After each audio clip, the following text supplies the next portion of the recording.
I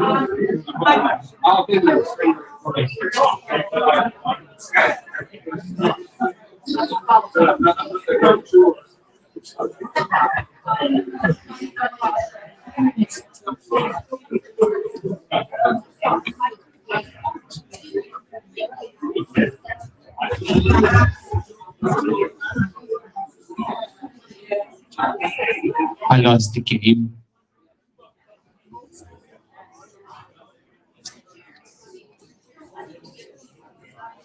You good? You good, Chris? Yeah. I missed the Dutch accent. No, that's kidding. All right, ladies and gentlemen, I hope you're doing fantastic today. Thank you very much for coming in this beautiful, sunny pre-summer evening, should I say, at 7 p.m. Looks like it's 4 p.m., but it's good to see some weather and mosquitoes. My name is Max, and I'm going to MC this event for Let's Talk Alberta. Here in Let's Talk Alberta, what we're trying to do is to kind of convince you or perhaps discuss on the subject on Alberta independence. So if you have, I know that most people here, I want to ask you these questions every single time. Raise your hand, is this your first independence event? Don't be shy. 1, 2, 3, 4, 5, 6. So 1/3 of the audience is new to a town hall meeting, which is excellent. Thank you very much for coming. We get about 1/3, 1/2 of newcomers coming to town hall meetings. And as I mentioned, the point of the discussion of Let's Talk Alberta is to bring discussion to the table. If you are in favor of independence, good. If you're not in favor of independence, also very good. We're trying to start a dialogue on things like this, Before going to the program, I'd like to tell you that there are three emergency exits, one on the left, one on the back, and one on the right. Washrooms are on that side too, male and female. No, there are two. Male and female. There are no 100 genders, male and female.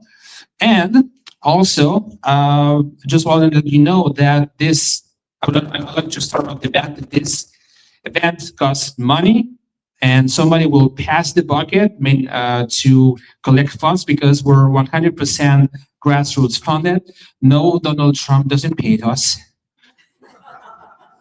Or the Russians. Vladimir Putin doesn't pay me, although he owes me a check. No, just kidding. Doesn't pay us at all. So the only way you can keep these things going is by people like yourself who are very generous, able to contribute for that. So thank you very much for doing so as well. First speaker that we have is Michael Wagner on my left side. No, on my right side. That's on your left side. That's I need to think on the camera angle sometimes. So Michael Wagner, Dr. Michael Wagner, I want to hide myself because I didn't see the word doctor. He is a historian, and in fact, long story short, he is one of the fellows who convinced me on Alberta independence. It's particularly a speech that he made in Brooks with Dennis Mosry himself. I think Corey Morgan was there. And he was. What I like about Michael Wagner is that he explains in a very rational way how Alberta should leave Canada, right? Despite all the efforts that have been done for the last 100 years, ever since Alberta became a province of this confederation. I think that you're going to like his point of view and he's going to convince us all. So thank you very much for coming, and please welcome my Dr. Michael Wagner. What's up, Doc? I'm just going to mute this. I'll mute the mic here.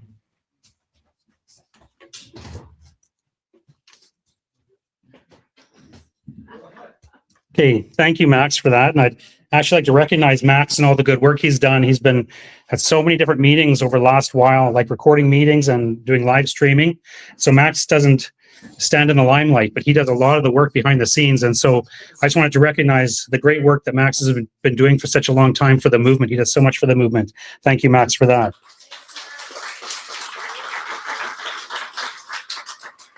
So what I want to talk about tonight is to say that Alberta must choose between the status quo and independence.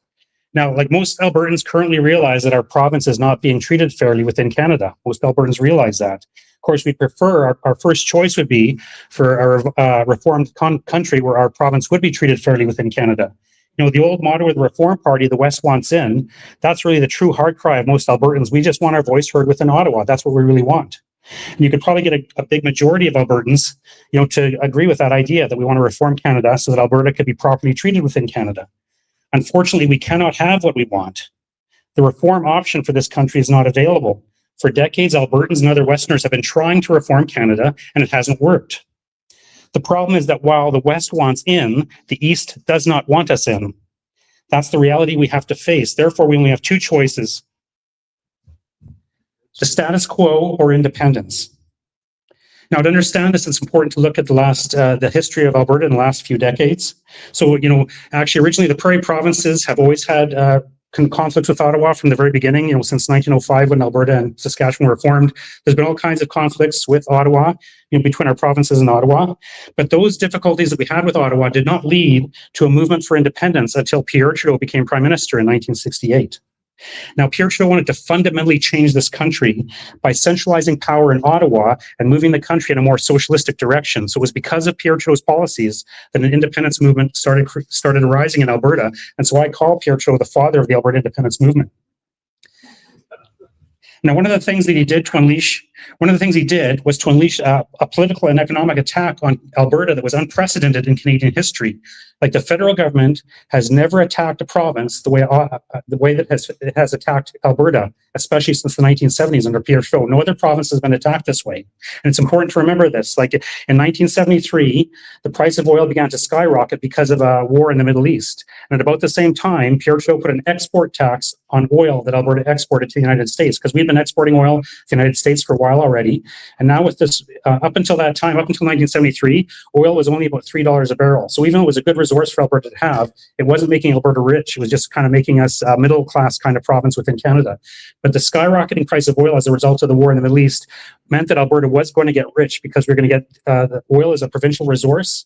And so Alberta was going to be cashing in on that provincial resource. So what Pierre Trudeau did was he put an export tax on oil. So when we exported oil to the United States, the federal government would take a huge portion of the money that we got back from the United States. And the federal government was not entitled to that because it was a provincial resource. And this was the first time in Canadian history that an export tax had been put on a provincial resource. So that took all kinds of money out of Alberta that we should have been receiving.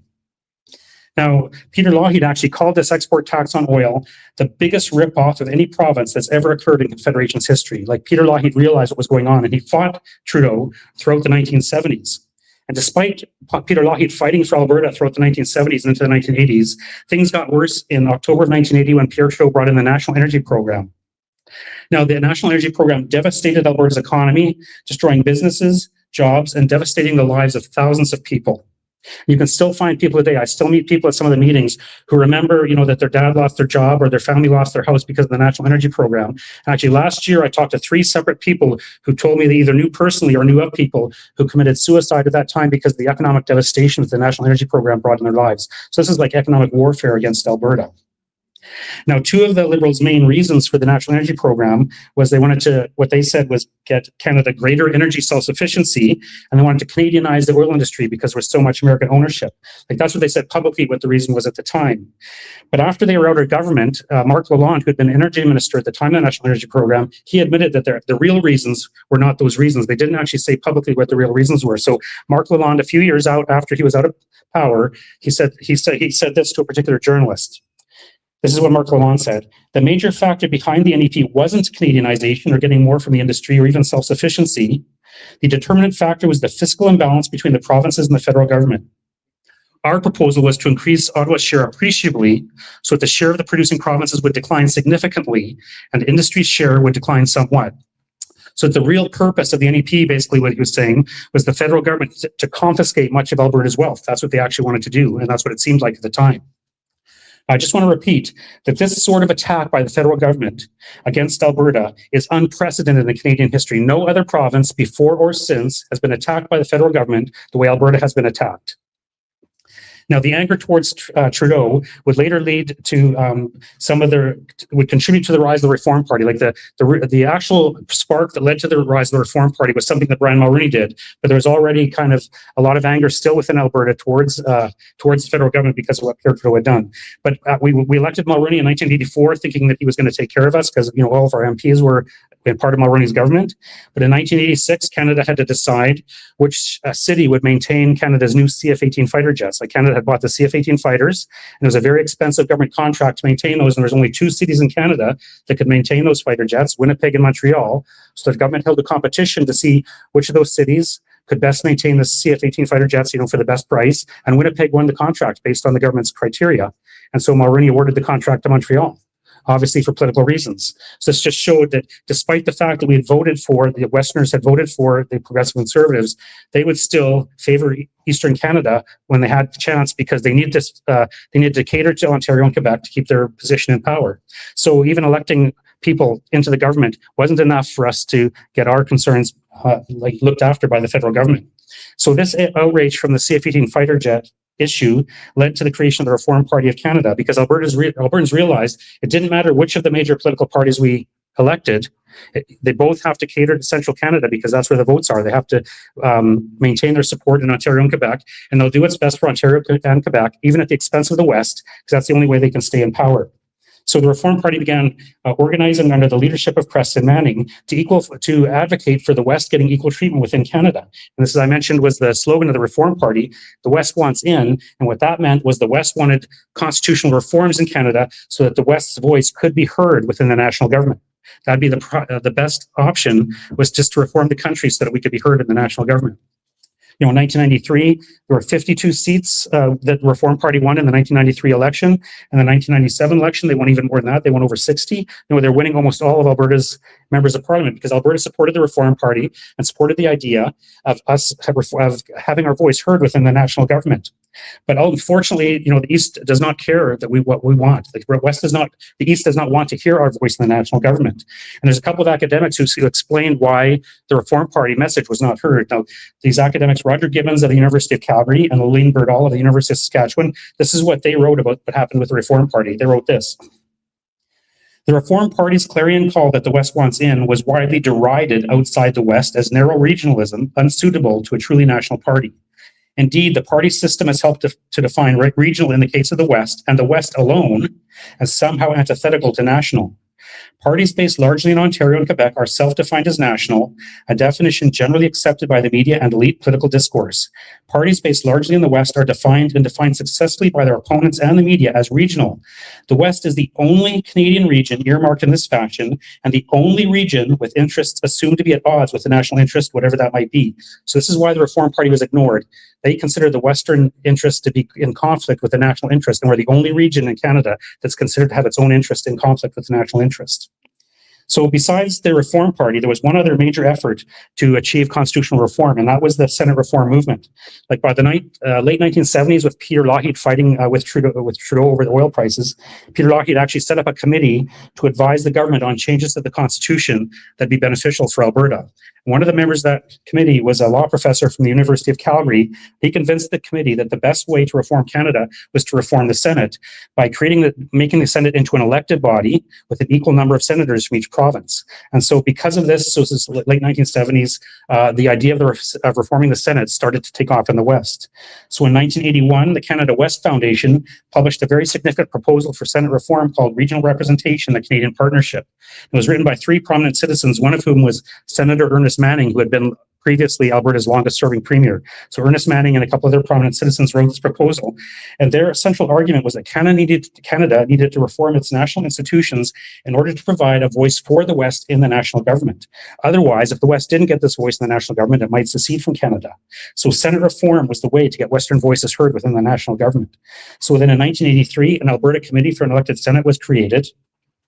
and it was led by Bert Brown, a farmer who was well known at the time as a Senate reform activist. It was also at this time that Ted Byfield invented the term triple E for the kind of Senate we wanted. We wanted a triple E Senate. So it would be a Senate that was elected. Right now our Senate is not elected, right? The senators are just appointed by the Prime Minister, whoever he wants. So we'd have an elected Senate with equal numbers of senators from each province, and they'd have effective powers. So that's what the triple E stood for. We'd have those triple E's. That a Senate like that would allow Westerners to vote for senators who would represent our interests in the national government, and we could have our voice heard that way. So that would be the way to properly represent regional interests within our federal government. So the government in Alberta at that time, the Progressive Conservative Party, they actually endorsed the Triple E Senate proposal. Then Alberta had a special select committee on Senate reform that also endorsed the Triple E Senate proposal. Then Premier Donette Getty, when he became Premier in 1985, he publicly committed his government to the Triple E Senate idea. He actually set up a Senate reform task force to promote the Triple E Senate idea across Canada, and he held Canada's very first Senate election in October of 1989. There was an election, for the Senate, for the Alberta Senate seat, and Stan Waters of the Reform Party won that, and he was appointed to the federal government, where he was appointed to the Senate by the federal government, Brian Mulroney. Now, so it seemed like Senate reform then was on a roll. It had some momentum, but then the momentum stalled. The Reform Party was transformed itself into Canadian Alliance in the year 2000, and then Stephen Harper became leader of the Canadian Alliance in 2002, and the next year he merged the Canadian Alliance with the Progressive Conservative Party of Canada to form the new Conservative Party of Canada. And then he won, so he became the leader of the new Conservative Party in 2003, and he was elected as Prime Minister in 2006. Now, this is important because Stephen Harper had been one of the original members of the Reform Party, one of the original members of Parliament, and he was actually personally very committed to Senate reform. So when he became Prime Minister, a few months later, in May 2006, he introduced a Senate reform bill into the Canadian Senate itself, and he testified before the Senate committee that was considering that bill. And it's very, very rare for a Prime Minister to testify to Senate committee. So that showed how committed Stephen Harper was. Then a few months later, his government introduced a Senate reform bill into the House of Commons that would have authorized consultative elections. So the way that Alberta, we had those Senate elections, and we recommend to the Prime Minister to select one of the ones who got the highest number of votes. This would have been, if Stephen Harper's bill had passed, that would have been how all senators would be selected across Canada. Every province would have those elections. So that bill, though, was defeated. But over the course of the first few years in Stephen Harper's government, he introduced 3 such Senate reform bills into the Senate and 5 such bills into the House of Commons. They kept introducing these bills, trying to get Senate reform, and yet it wasn't working. Then Quebec was concerned about the possibility of Senate reform. So in 2012, Quebec submitted one of Stephen Harper's bills as a reference case to the Quebec Court of Appeal to see if what Stephen Harper was presenting or proposing would actually be considered constitutional. And when Stephen Harper saw that, he decided that his federal government would actually launch a reference case to the Supreme Court of Canada, kind of to do an end run around the Quebec case, and so that he would be able to propose the questions to the court rather than Quebec doing so. So as a result of that, in 2014, the Supreme Court of Canada ruled that any kind of Senate reform along the lines that Stephen Harper wanted would require a constitutional amendment. Now, if you understand, in Canada, a constitutional amendment is almost impossible. So by saying that any kind of Senate reform required a constitutional amendment, that kind of killed the idea of Senate reform in Canada. So here we see a man, Stephen Harper, he's dedicated to Senate reform, but once he becomes Prime Minister, he finds out that his attempts at Senate reform are thwarted at every step of the way. Like the opposition parties are opposed to Senate reform.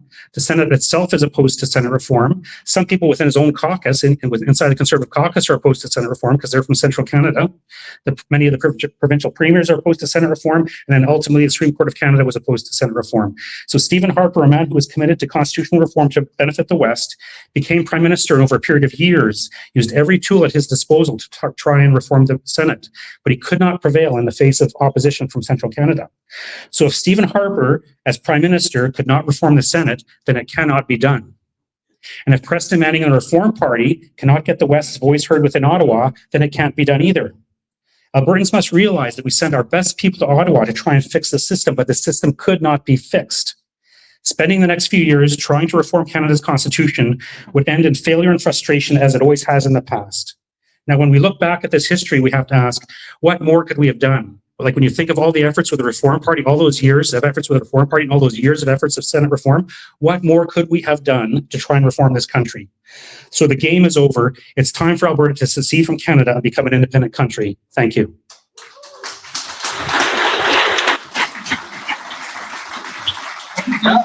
Sorry. That's the case. That takes a long. Oh, How's that? Awesome. You know, one thing I noticed. Oh, watch out! Watch your step. Well, aren't you alive? Don't break yourself here.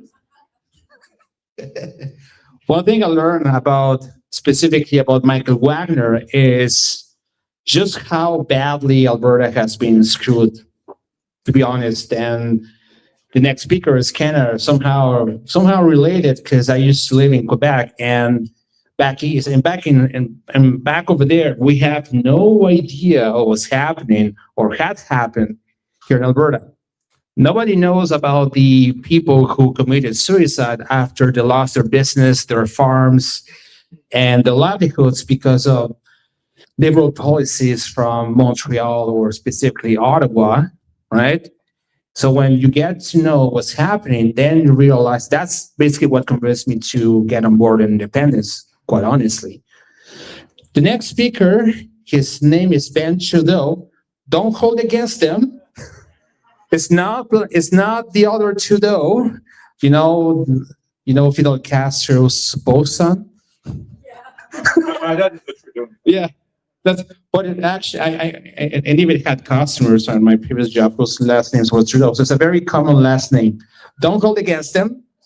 So without further ado, let's meet and let's give a round of applause to Ben Trudeau. Thank you. If you hesitate to applaud the Trudeau before I speak, maybe I'll give you a reason to do after I spoke. So, question, am I related? So 13 generation back, yes. So that's where we reach in our family tree. So the first Trudeau, it is a Canadian name. You know, it's the first Trudeau was hired by the King of France to build old Montreal as a contractor. He had like 6 boys. The infamous Trudeau was from the oldest boy. I'm from the second one. The third boy became the first mayor of New Orleans because Montrealers were known to be explorers in the first 450 years of this country before the English came. And they founded a lot of cities in the United States, Detroit and New Orleans and Biloxi and all along the Mississippi. It was all French territory that was ceded to the English and Spanish in 1763 with the British North American Act. How did I get involved in all of that? So I've done politics. I come from a very, very political family. My dad is a speechwriter and PR guy, and as far as I can remember, I remember being in backstage of political meetings on weekends. Dad would drag me there. I still have that memory of holding my dad's hand at the 1976 Montreal Olympics while he was talking to René Lévesque a few months before Lévesque became premier. And I married, so I moved here in 2008. Started working in Alberta in 2007. I was working for the first Harper government. I was assistant to Mr. Jean-Pierre Blackburn. We were spreading $4.3 billion a year of grants to Quebec manufacturers, so they will die slower with the Chinese competition. And the Prime Minister asked me to come for a mission in Alberta to link them with developers here, and that's how I ended up in this province. And that's another story. But and here I moved in as a bachelor. I'm married with a girl from Edmonton, born and raised in Edmonton. All of 4 kids are born at the Grey Nuns here. So lived in Beaumont for 2 years. I sold 2 years ago a 40 acres that I had not far from here. So and I moved to Sylvan Lake, so which is more central for everything I had to do. So I did participate, start politics very young at 14 with the provincial Liberal during the Lac-Meech Accord before it was rejected because 3 provinces refused to, after accepting it, refused. There was a change of premier, election, all that. 3 years later, 1990, June 23rd, they decided not to endorse the Lac-Meech Accord. So we went to another round, came the Charlottetown Accord, which was a very bad deal for everyone. And At that time, our leader of our party, Robert Bourassa, was premier, used his veto against the young wing of the party, and we all left. So we were about 2,000 youth in that wing, and we all left the party and campaigned for the referendum for the no in Charlottetown in 1992. That led to the creation of a party in 1994 named the ADQ, Action démocratique du Québec, which then became the Coalition Avenir Québec, which is the CAQ, which is the party in power right now in Quebec. But that brought us in the referendum campaign in 95 because we gathered 7% of the vote. And this is what the yes was missing to win. So we were contacted by Parizeau and Bouchard from the Bloc to come join the Yes coalition. And we accepted with one condition: we were not separatists. And by the way, I'm not a separatist still today. I haven't changed on that, my position. And I will explain you why. We carved a question in 95 that basically was, do you give the mandate to the premier to negotiate with Ottawa? And if the negotiation doesn't work, then we leave. That was a simple, very simple question. We lost because the Liberals cheated, as they always do, and they always have the same tactic. They will do it here. It's always they're not very original in the way they do their stuff, and you can once you study them, you know what they will do when and how. I'm a very big history buff. I went to the best school in Quebec. I'm quite proud of that. Louis Riel went to that school. Henri Bourassa went to that school. Georges-Étienne Cartier went to that school.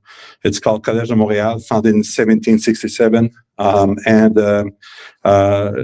There's a lot of rebellious people to the Canadian government that rose from that school. When you look at the story of our country, I'm always baffled by how little has been taught in Western Canada about the true history and the constitutional history. Quebecer has been since 1763, or starting at the Plain of Abraham in 1759, Quebecer has been atrociously put down and put aside. In 1900, if you were a French Canadian, you couldn't get any loan from a bank. It was forbidden. All the contracts were in English. There was 6% of English at the time that were controlling 99% of all the money of the province. In Griffintown and Pointe Saint Charles, two areas of Montreal, French Canadian, the life expectancy was 19 years old, because the French Canadians were used to unclog these textile machines with 4-year-old and 5-year-old. They were the only one that could fit on the machine. And there was a 80% chance to kill the kids as the machine was restarting. So they were used. So that's the story of the French. And then in 1837, there was a rebellion. The Canadian government of the time, the English government, to give an example, hung the 12 general of the rebellion and extradited another 100 to Australia to stifle the rebellion of the French. That led to the 1867 basically formation of our country, which was more a peace treaty than a constitution. They had to find a way to calm down the crazy French that wouldn't let their 200-year-old farm taken by the government to give to English people, because this is what was happening, and it's what really enraged the French. That France has been there since 1534, and sometimes you were like the 7th generation, and then the English will come and take your farm, give that to an English that want to be loyal to the king, an American. So we pushed them to the east toward Toronto and toward the farther down, and we formed our own parliament with our own laws. So Quebec still run under the Napoleon Act from 1808 in terms of the civil law. So we're not using Canadian law for that, because our constitution allows us to do that. And then and then Quebec, in his way as well. First, Second World War, they didn't feel that they had to go fight for the English, and they were forced to. And this is why they might be seen as not loyal Canadian, but they were not treated as loyal Canadian. In 1900, because they didn't get any loan, they decided to create their own bank. It's called Desjardins. Desjardins is now the largest credit union in North America. 7.8 million Quebecers out of 9 million have accounts at Desjardins. And Desjardins is one of the largest insurance companies. Probably most of you deal with them now in Western Canada. So that's the first thing that Quebecers, that French Canadians know, we need to take control of our money, which then led in 1957 to the creation of the Quebec Revenue Agency. They say, okay, our constitution enables us to collect our own taxes. And if you want to kill the beast, stop feeding it. So they decided to take their money in control. In 1965, 8 years later, the generous Canadian government created the CPP. And the Quebecers say, we won't be part of that. We create our own. 60 years later, today, the CPP controls $700 billion for 22 million insured. The Quebec Pension Plan controls $500 billion for 6 million insured. So the Canadian Pension Plan has been 3 times more performant than the Canadian Pension Plan. It was the right decision to do. And not only that, but the Quebec Pension Plan had in their rule that they need to put at least 1/3 in Quebec, reinvest at least 1/3 in Quebec and at least 40% in Canada. And you look nowadays, the Quebec Pension Plan owns more real estate in Alberta than the government of Alberta. The Edmonton outlet here at the airport, this is the Quebec Pension Plan, where the Costco is and all that. It's all Quebec Pension Plan. The Cross Iron Mill in Calgary, Quebec Pension Plan. Here London Dairy Mall, Quebec Pension Plan. So it's important to see how it's important to take sovereignty in hand. And you need to take the control of it. And the first control is money, way more than people when you talk with Ottawa. And then if you look after that at the referendum and what Quebec did after the loss of the referendum in 1950. So 1995 referendum was exceptional, 95% participation. There are some polls in Montreal that got 100% of the voters. You will go in the poll at 6:30, it was dead, and say, what happened? Well, everybody came to vote. And despite that, we lost by 54,000 votes with 87,000 ballots rejected. So, and then what happened 3 days before? The federal government did a love-in downtown Montreal where they made a deal with Air Canada and whatever, Canadian Airlines at the time, and VRL and the bus company, where they give special rates to Canadians across the country to fly to Montreal that weekend, which is absolutely illegal according to our electoral laws. They spent, just for that event, they spent $15 million, which is 3 times what you were allowed to spend through the entire campaign of a referendum. And when you look at that, this is why we lost by 54,000 votes. Just because they decided, and they did the same in 1970. The PQ was slotted to elect 23 MLAs at the legislature in Quebec. And 3 days before the vote, Trudeau was having a coffee with his good friend Desmarais from Power Corporation. And Desmarais was telling, Desmarais owned the Canada Trust at the time, that's been bought by TD later on. And Desmarais was looking at moving computers from Montreal to Toronto.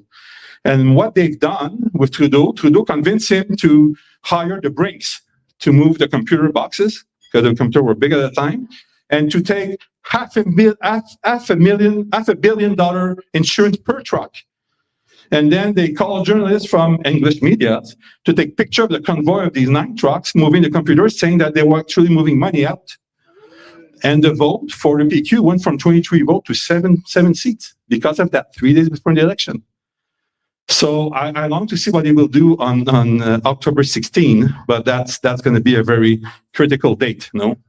Now, speaking of Alberta, I often hear Albertans saying, we've done everything. In my Quebec highs and evaluation, where have they done nothing? because it starts with money. And even at the first legislature of Premier Smith, she passed 2 laws back to back. The Serving Alberta within United Canada, Bill 1. And what was Bill 2?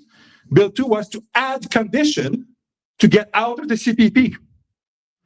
So what message does it send to Ottawa? What it tells to Ottawa is that, you know what? I like to bark. I'm a good Chihuahua. But don't worry, I don't bite. You can keep the money. This is the message she sent out east. And if we want really to be sovereign, we have to act as sovereign people. And why did Quebec doesn't want to separate anymore? Because they became sovereign.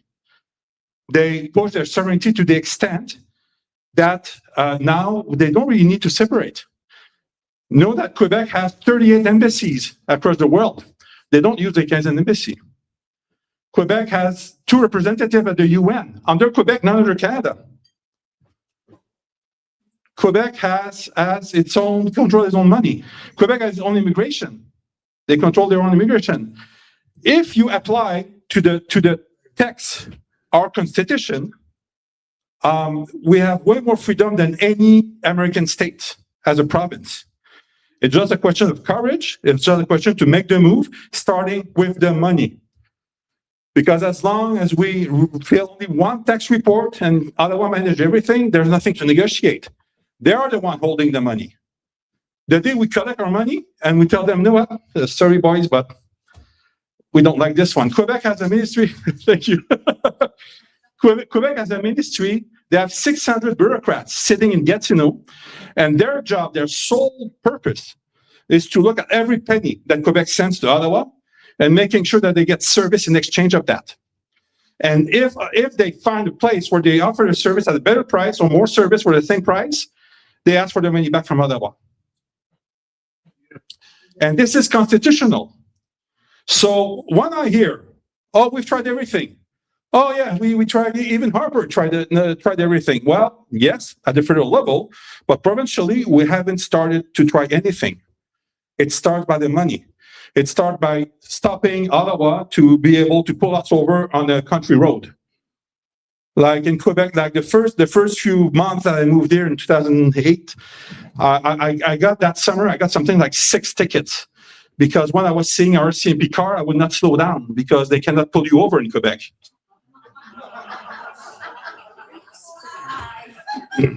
So, no, like it starts by taking ownership of our own things. And this is what I say in that book. In that book, I tell you the story of our country, view from Quebec. I tell you that in '95, we knew that the Constitution could not be changed. You know what? All that nonsense about using the North within. Thank you. In France, they closed non-obstant. Try to tell that one. You know that the clause non-obstant and notwithstanding clause has been used over 1,700 times in Quebec from the time the Constitution came back until 1985. 1,500 times. They were applying it systematically on every law because they say we're not agreeing with that Constitution, with that because Lévesque was kicked out of the last negotiation. And he found out that all the other premiers came to an agreement in the morning, looking at the newspaper in the morning at his hotel. So following that, so okay, yeah, that's how you want to play? We're going to play that, both of us. So the other thing I believe that's missing, and I will end of that, we need a vision. Something that the PQ was brilliant, what they've done. They won the election in '76. In 1978, 2 years before the first referendum, they filed 12 white books at the Quebec National Assembly. These white books are still sitting there. What is a white book? It's a vision for a province, whatever party is there. And they follow that vision letter by letter. And it's still sitting there, and they're still taking decision according to that in 2026, 40 years later, or 46 years later. Secondly, if you immigrate to Quebec from another country, you have to follow a 5 days training where we're going to tell you what is the Quebec culture, what do we believe in, and then they have to sign you a social contract at the end of these 5 days. If you don't sign, go out, get out. My sister is Vietnamese. She was adopted in '81. My dad had all of her family immigrated in '87. Her dad didn't want to sign that social contract. They moved to Toronto. It's okay. If you don't want to agree with the way we do stuff, go away. So I'm not a separatist, but I'm a free sovereignist. And I dream of the time of the day that Alberta will take its place and start acting with the Constitution the way it's written. Thank you. And by the way, my book is in the back. Barbara has it on her table. It's $20 all in. Thank you. Yeah. Don't smash my microphone. Before going to Chris Scott, I'm going to do something that I always need to do every single time. Forget for the noise.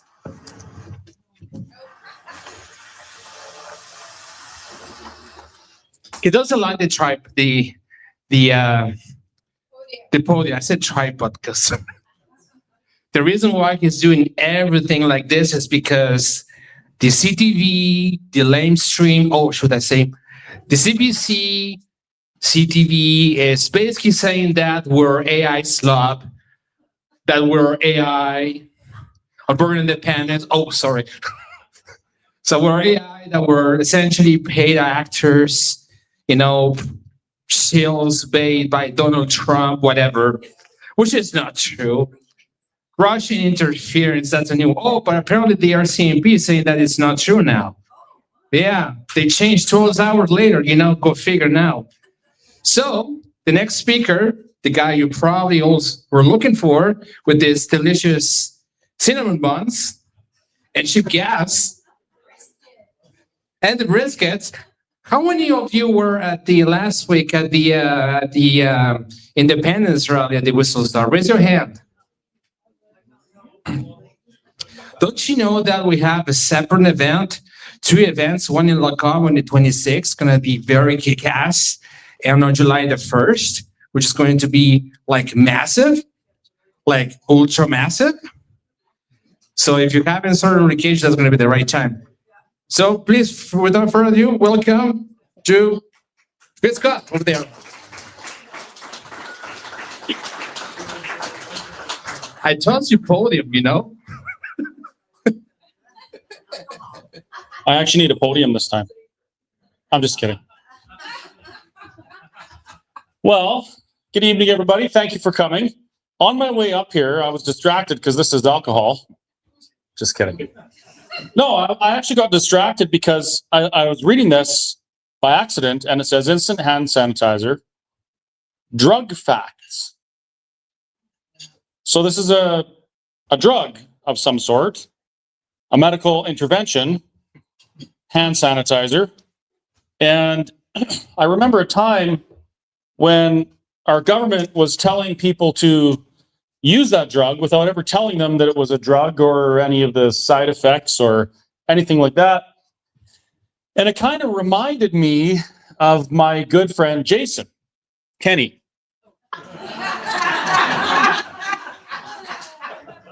I joke about that from time to time, but I do want you folks to know that I believe in another time, like if we hadn't gone through the things that we did and I had met Jason, probably would have been friends. He was the conservative savior that parachuted in to save Alberta from Rachel Notley, right? And how did we feel about him then? Like he was heroic for the most part, for a politician. But as I read that and I started thinking about some of these things that have happened, it occurred to me that we have this habit of trusting our governments or trusting people we see on the news or trusting people with a microphone in their hand, by the way, to the point where we'll douse ourselves in a drug without finding out what the drug is, what the effects are, because as my good friend points out, it's not a side effect, it's just an effect because it does it to you. And that got me thinking about our upcoming question that Alberta is very likely to be asked. And the question is going to be something along the lines of, but maybe not exactly, do you agree that Alberta should cease to be a province within Canada and become an independent state? There's a lot of people online right now my friend Jason Kenney is as well, by the way, who are going absolutely, what is the word he used? He used a word. Does anybody remember what he called us?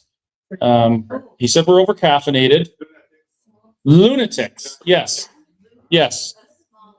They're going loony, and they're thrashing and wailing and accusing and demeaning and belittling. Yes, I do that a little bit too, but this is different. This is like a mass coordinated attack on the conversation around Alberta independence. Did you know that right now the NDP government is the NDP party is hemorrhaging money, paying people like me, but not me, because they wouldn't pay me, even if they asked me, to bring their talking points to social media as grassroots things. They're paying podcasters and influencers and media to say specific things. Did you know that politicians and political parties do that? Did you know that they tell people what they want them to say to us to spin their narrative? And this isn't just the NDP that does this either. Conservative governments do the same thing. But the amount of money that's being spent and the coordinated attack campaign against Alberta sovereignty is really starting to show. We have podcasters and influencers popping up all over the place. And it's always the same thing. It's like, you know, they're very chill, just kind of like, oh yeah, you know, Alberta, they're always holding a microphone like this with the wind thing on it, even though it's not windy in their house. They're holding it saying, yeah, Alberta, you know, Alberta could do this, but they got to pass these things with the Supreme Court, and they need a constitutional amendment and all these things. And they're all talking points that we've debunked at one point or another, but it's like they're reading off a list of points that those who oppose what we want to do wish people to believe. Jason Kenney is no different. He's in the news frequently talking about, you know, there's foreign interference and there's foreign funding, and please be scared of Trump and ignore how shitty we are, but just focus on being scared of Trump. It's the same talking points. So if I think of this from the perspective of one who wishes to advocate for Alberta sovereignty, advocate for Alberta independence, from a grassroots place, I think there's a lot of work to do. Because we're fighting millions upon millions upon millions of dollars. This is money that comes from those that have benefited from the status quo. I'm sure maybe some of it comes back from places that the federal government sends money to be laundered. I mean, to support wars we have nothing to do with. And then it comes back somehow. You know, and it doesn't matter where it's coming from, but it does matter that it's there and it's available to be used against us. Now, there's some things that I want to do, just as an average everyday Albertan who is running a Let's Talk Alberta tour where we're engaging with Albertans on these issues.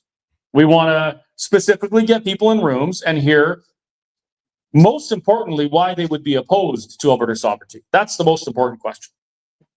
We also want to hear from those who are on the fence. Like, what's holding you back? Why are you not embracing the greatest opportunity that any province has ever had in Canada?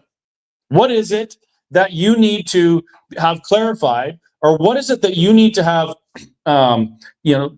discussed openly to bring you on board with this idea? We have to reach so many people. The petition campaign closed officially the beginning of this week. That means that we could be running ads in every newspaper. We could be fundraising. We could be raising millions of dollars ourselves if people were interested in their futures. We could have billboards all up and down Alberta plastered with information that people need to know. Not even advocating for an outcome on the referendum, but how about if we had a billboard that showed a map of Canada? And it showed our seats in Parliament and our Senate appointments. That's it. Nothing else. No slogans. No nothing. Just Canada. This is the picture, and a picture is worth 1,000 words with a caption on the bottom, letstalkalberta.com. I think the majority of Albertans don't even realize the situation we're in. They don't realize that there's a reason why our ballots, our federal election is called 10 minutes after our polls close here. They don't understand that. They don't understand the implications of having unequal Senate appointments. They don't get it. They don't understand why it's important that we have Supreme Court justices that represent each part of the country. They don't even understand why it's important to understand that the flag that Canada, and when I say Canada, I mean the East, chose, doesn't represent the West. They don't get these things. And I'm a little bit, what's the word? Distraught that I don't see this happening already. That I don't see these massive ad campaigns. All I see is a bunch of paid liberal hacks and shills pushing propaganda on social media and the legacy media, by the way. That's what I see right now. They are working overtime. Those who oppose this, those who are advocating for the status quo because of the way it has benefited them, they are not resting. They didn't say, oh, the petition's over, now we can rest for a bit. No. They said, okay, Alberta's one step closer to an inevitable referendum on sovereignty. We're going to get to work, and we're going to work hard because we don't want to lose the gravy train. And then there's us folks. We're a little bit different. I mean, this is great that we're getting people out on Thursday night to talk about these things. But we should be activated. Like, seriously. This is a grassroots initiative. This is the people. This is the first time that the people have done something outside government for the people. It has never happened here before. We've advocated for new politicians. We've advocated for a political appointment or something like that. But we have never been activated to do something truly grassroots by us and specifically for us. Do you think that an independent Alberta will benefit those who have position within Confederation right now? Do you think a sovereign Alberta will benefit Jason Kenney, a member of the Privy Council of Canada, with all of his interesting medals he wears? I wrote a blog article. It's quite a lengthy one. It's at whistlestoptruckstop.ca, and the .ca was from before. And the blog article is titled, "What Business Have Ye with Me, Your Majesty?" And in that blog, I describe what I believe the inception, the creation of Canada was. It wasn't a group of people like you and me who decided we're going to be independent, sovereign, and self-governed. That's not what it was. It was a business deal. It was a business deal between the Crown and some others, specifically some Laurentian, well, not Laurentian then, but some Eastern elites. And this has been the pattern in Canada for the entirety of its existence. It's always been, who is going to carry the torch for Confederation, maintaining the status quo, keeping peace, order, and good governance, and continuing the bilking of the people and the harvesting of the resource wealth of the colonies. Who's going to do that? Is it going to be Johnny MacDonald, who went to London and sat with Crown's representatives and helped draft the BNA Act that was imposed on us? Or Jason Kenney, who parachuted into Alberta with all these promises of, reconservatizing Alberta and fixing these things. He gave us a referendum on equalization. He gave us the Citizen Initiative Act, all of these things that we cheered for. And if you look back and you understand what actually happened, you realize that Jason Kenney came in and he placated us and kept us in the same position for the entire time and was rewarded very handsomely for it. This is why no prime minister has ever been able to truly advocate for the West to fix the inequities, because that doesn't fit the imperial template of install a leader or a governor, keep the people placated, quiet, and producing, and be heavily rewarded.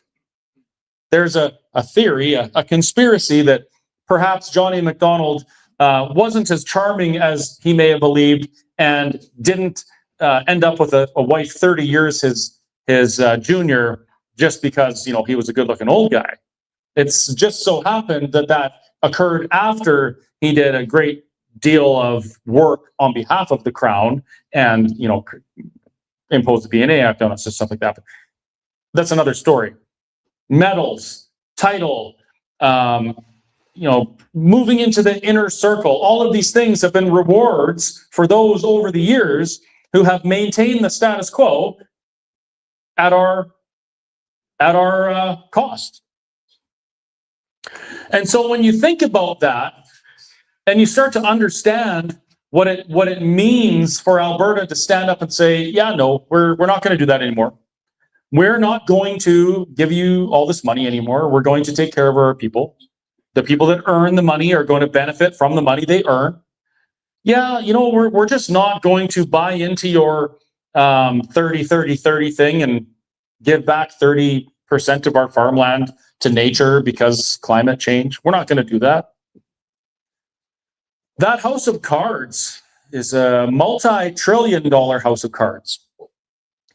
And when Mitch Sylvester submitted those 43 boxes of signed petition forms, totaling 301,680 signatures, that's like us flicking the bottom of that house of cards.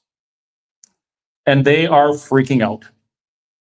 And the money is flowing. And the bots are going.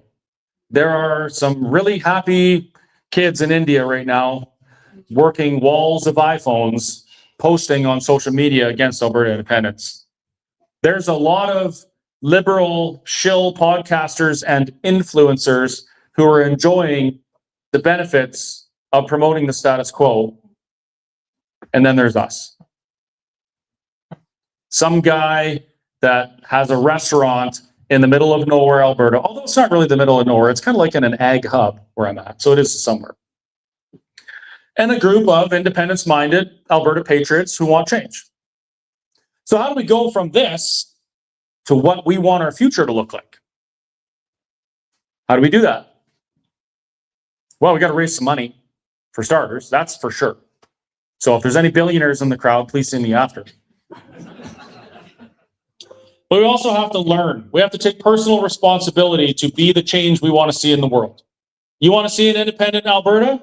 You have to act like you want an independent Alberta. You have to talk like it. You have to learn why. Not just the talking point that you might have heard on Facebook. You need to really learn, what is it about an independent Alberta that is the most attractive to you? Is it economic things? That's attractive, yes. Is it trade, ability to produce our resources unimpeded by those who don't suffer the consequences of us leaving it in the ground? Yeah, that'd be great. Freedom. Freedom. Someone said freedom.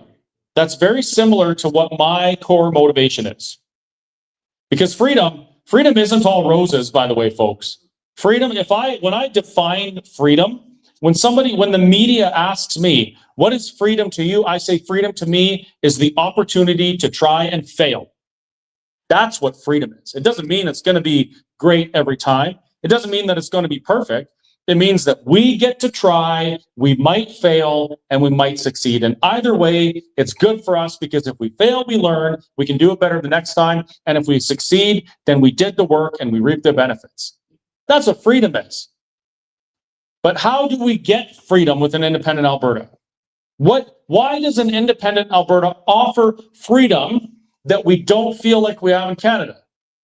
I'll tell you why it is for me.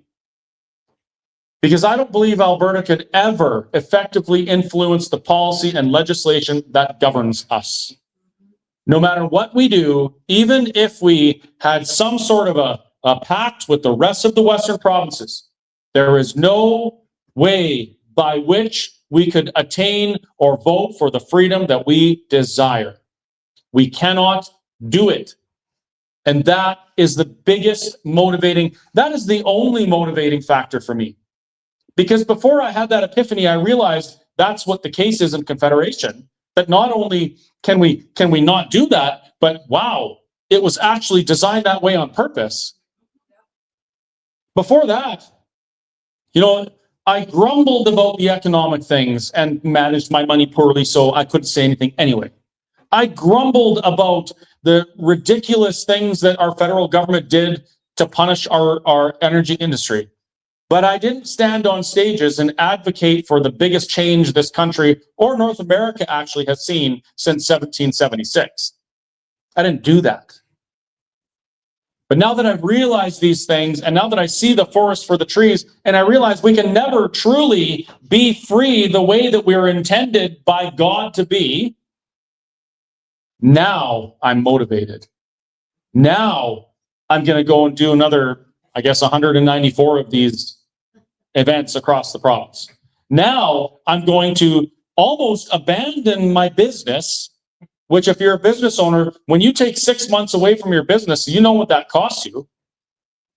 And I'm going to give everything I have to pursuing this outcome, everything I have to educating Albertans as to why this is not only necessary, but it is inevitable. Whether we do it now or we do it 50 years down the line when things are way worse. Do you really think, if we don't do anything right now, do you think that our lives or our position will improve over the next 10 years? It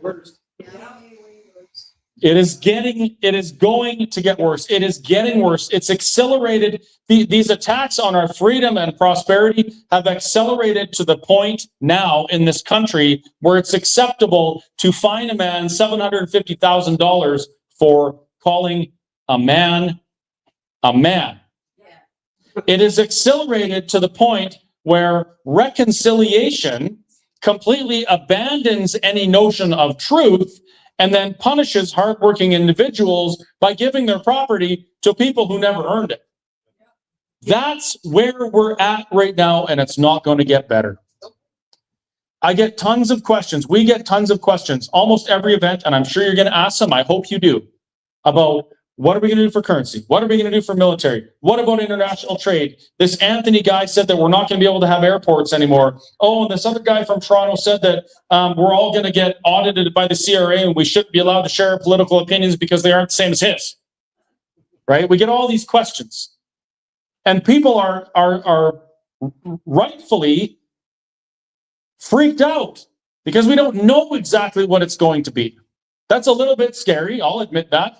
Going into the future, not knowing exactly what's going to happen or having a plan 100% laid out that we can just follow like the little arrows in Walmart is a little bit freaky, but I actually enjoy that.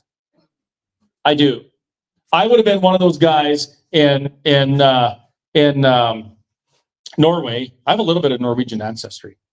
I think everybody does. They kind of were all over the place. They really got around in Europe for a while there.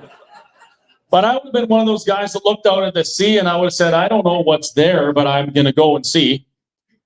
Sailing for a month, just about most of them starved and died, but they wanted to explore. They wanted to try. They wanted the freedom to try and maybe fail. And it was the opportunity that was attractive to them, not the outcome. That's where I'm at. It's the opportunity. We have an opportunity that other people have fought wars for.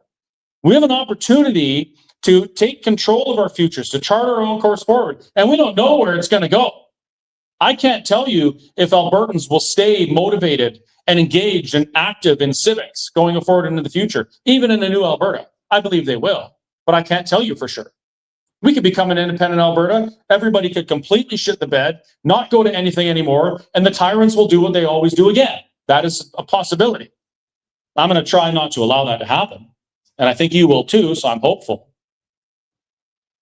But what terrifies me, even more than not knowing exactly what the future is going to bring in independent Alberta, is knowing exactly where Alberta is going within Confederation. And knowing that no matter how much it goes against our values, no matter how much it threatens our integrity as Albertans, as families, as farmers, we can't do anything about it. That is terrifying. And that should be a wake-up call for every single Albertan, especially that alleged 60% that are strongly opposed to the greatest opportunity Alberta has ever seen.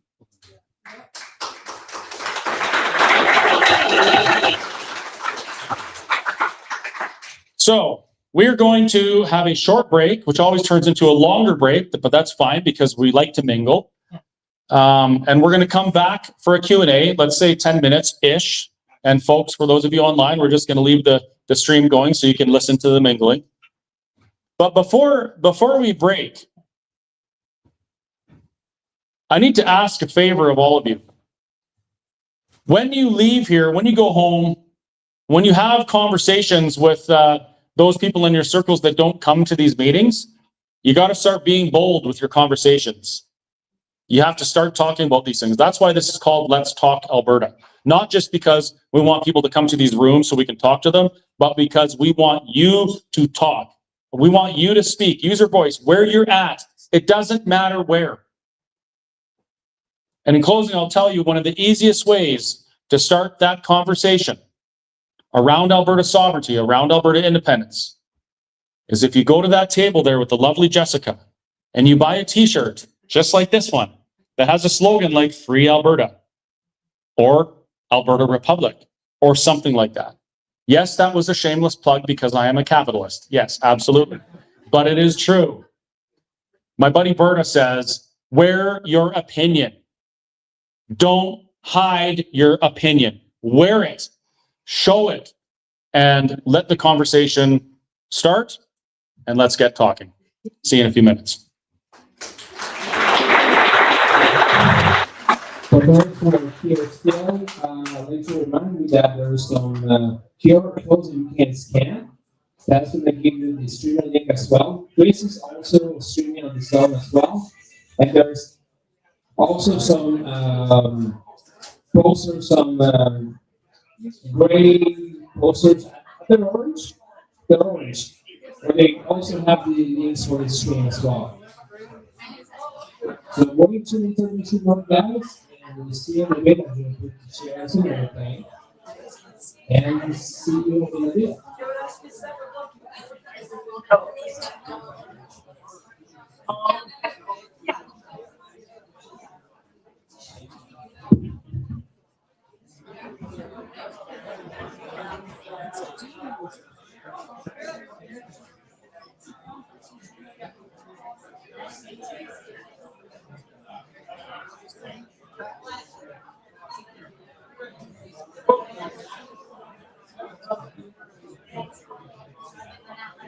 So don't forget to take a picture of the yellow orange posters in there.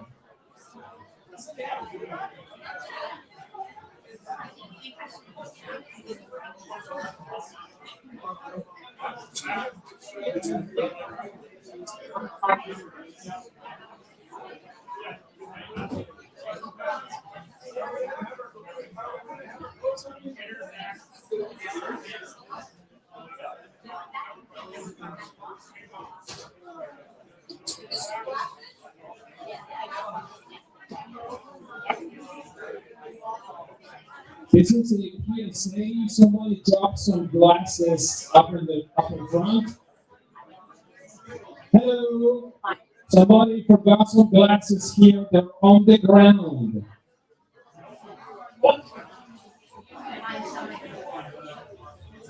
So if you see some glasses here, they're on the ground.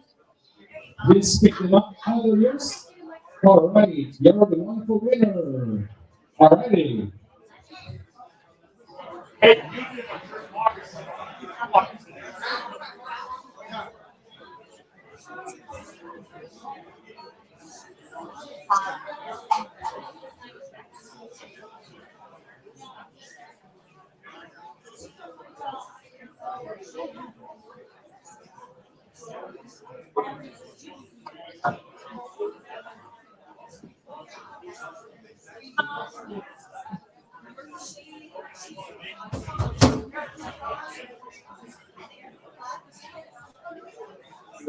I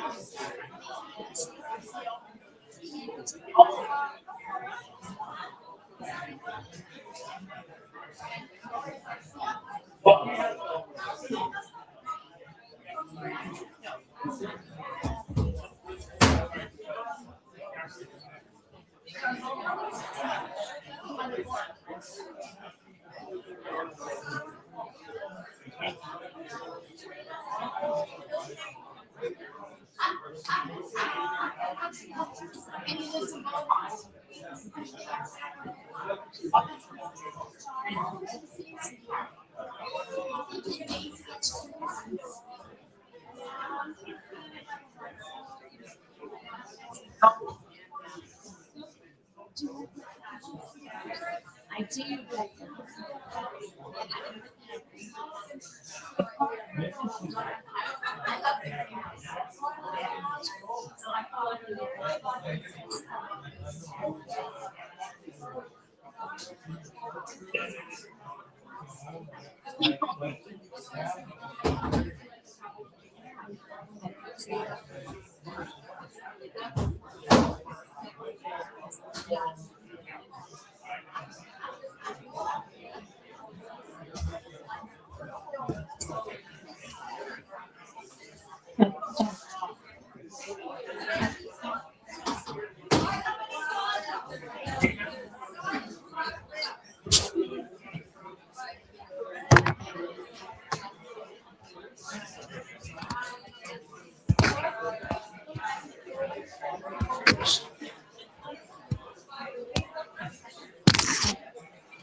So people were asking, where is the washroom?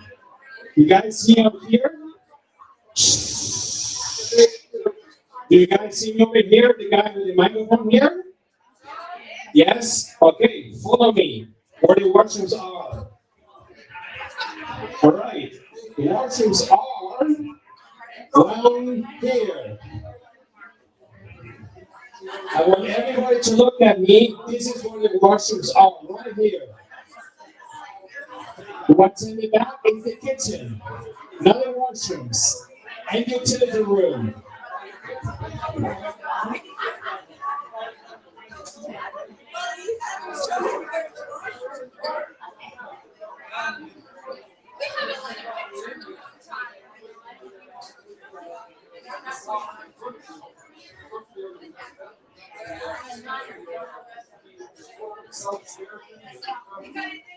I know it's coming.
Hello.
Beep. This is a PSA. I would like to remind you that where the floor is, where the chairs are, please do not drop any liquids. Please. Because this floor is from almost 100 years, and this is the original floor when the building was built. So if you drop water, let us know ASAP because we need to dry it, or otherwise we will somebody will take the damage deposit on us. Thank you very much.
This is a 2-minute warning. I didn't use the EAS from the emergency alarm system because I want to capture people's attention. No. No, we're in Canada. Unfortunately, the sound is on different standards. So this is a 2-minute warning. We're going to start the Q&A. So I'd like to remind all the speakers to come up front.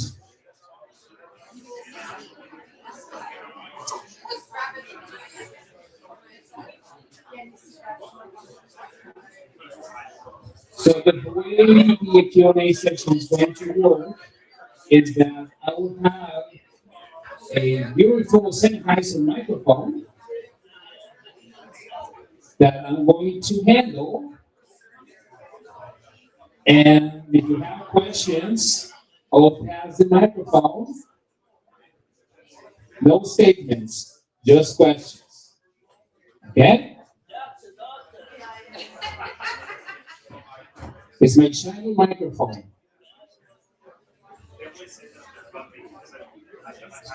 So if you have questions, just raise your hand. I'm going to get to you the microphone to you. You can ask the questions. Keep it under 30 seconds. No statements. If you want to talk about your cats, your cattle, or any of those things, do it after. If you want to ask questions about the pension plan and all those things, go for it. The statements will be after.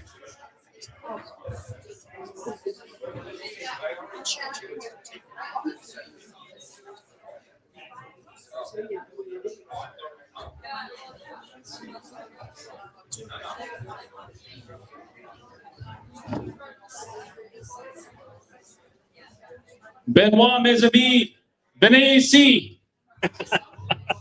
Ah oui, vas-y, non. Dépêche-le.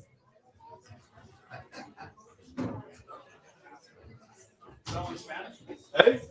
No, not too bad. I'm too big to fit in there. I sit in the middle. Where'd you want to sit? I said at the end there. I just wanted to sit on the right. Chris in the middle, so we can make a sandwich with him. That's right. That's a good idea. Michael always wants to be right. Yes. Already? I'm just kidding. Even if I'm wrong, I'm on the right. Yes, that's right. Jessica's left hand, so she says even when she's wrong, she's in the right line. I say I think I'm going to use one microphone. I think it's weird, so feedback. So I'm going to mute that one. Okay, good idea. So we can talk all together? Same time? Yeah? Like harmony. Yeah. We'll sing together. All right, ladies and gentlemen, if you have questions, please raise your hand, and I'm going to go to, when I get the microphone to you. Under 30 seconds, no statements. Go ahead. Go. Okay. Who else? Okay. Okay. Ben, this question for you. It's the same question I posed to Leighton last week and Lloyd Minister. Plan A is that Alberta leaves, and then likely Saskatchewan. Saskatchewan will leave behind us. The dominoes will fall, and here we go. Be a great life. Plan B, as you've enumerated very well in your book, we played the Quebec game. We just fight. And I love one of your ideas about Alberta annexing the Northwest Territories. Yeah. I think that's a great idea. Yeah. But here's the deal, is the fact that if we lose, that the federal government, Section 91 of the Section 92 of the Constitution, which you talk about, the powers of the provincial government. Section 91 is the federal powers. And the point of the story is, if we lose through Section 91, they will destroy us through taxation, through immigration already, and then the criminal code. So I'm just throwing it out to you, the importance of going with Plan A, not B. Yes, well, I'm glad that you point that, because there's so much they can do when they can do a lot when they control everything. There's so much they can do when they do not control everything. Quebec has a culture of dismissing what the federal government says, and suddenly they have no recourse. Like, for instance, right now at the legislature in Quebec, you don't have to swear allegiance to the king anymore. And when King Charles came to do the throne speech, at the exact same time at the Quebec legislature, they voted to kick the crown out, and they put a for sale sign in front of the lieutenant governor house. And they served the king hand to hand, cease and desist that they are not under him anymore. So it's all a question of attitude. Like even the Clarity Act that managed the way a parliament should get secession, the day following the Clarity Act adoption by Ottawa in 2000, I believe, or 2001, around there, right? 2000, I believe. Anyway, so the following day, there was a law, not just a motion, a law passed at the Quebec legislature saying that they will ignore the federal regulation.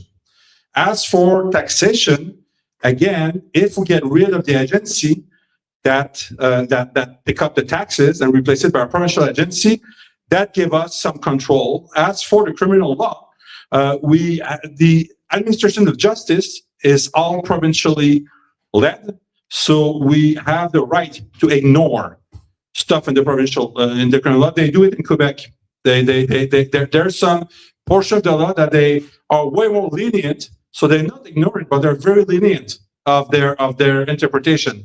What helps Quebec is that all the judges in Quebec needs to be French. So all the judges are from Quebec, which is not the case here. Here, when they want to, like they've done with the 4 guys in Coots, they sent a judge from Ottawa to judge them. That's what they've done with the ostrich in BC. They sent a judge from Ottawa to do it. And this is what we need to enforce. And on that part, I applaud Premier Smith, who says that we want to have a say on who's our judges. But I'm telling you that the administration of justice is provincial, and yes, you can be found guilty with 1 day in jail or not even. So yeah, that it's a question of attitude. Next question. Well, okay, no, yeah. For pointing out some really main points that we can do right away. Just to make it clear so we have a straight path going forward, because I think we can do both. I think if the independence thing doesn't work, we can continue doing sovereignty stuff as well. So can you give us the one most quick, most effective thing that we can do right now to gain more sovereignty in this province that we can all do, and it can be something that is easy for all of us to do right now? Let's get on it. Let's get on it. Let's do both. Quit arguing one or the other. Let's do both. Yeah, advocate for a yes vote.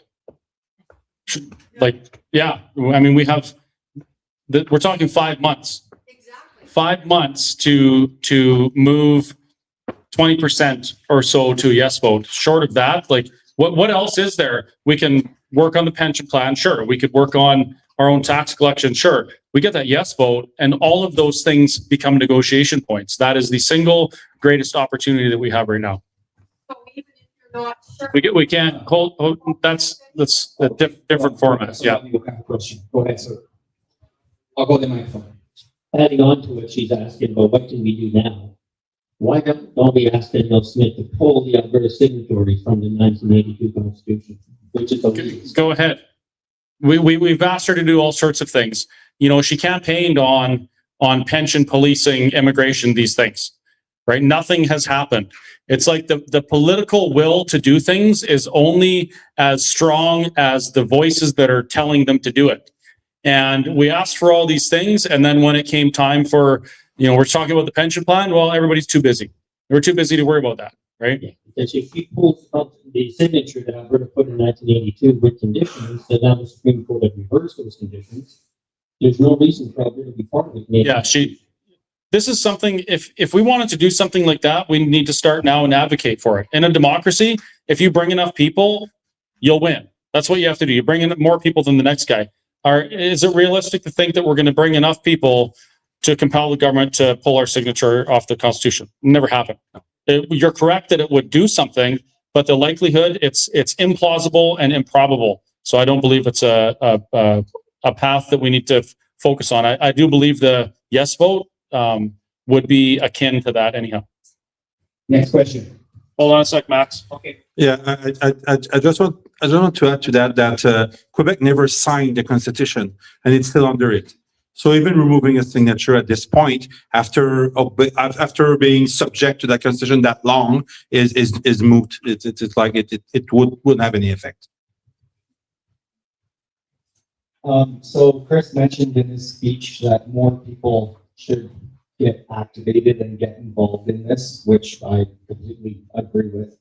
But what I haven't seen a lot of is information on how to get involved. Like, how can this get bigger?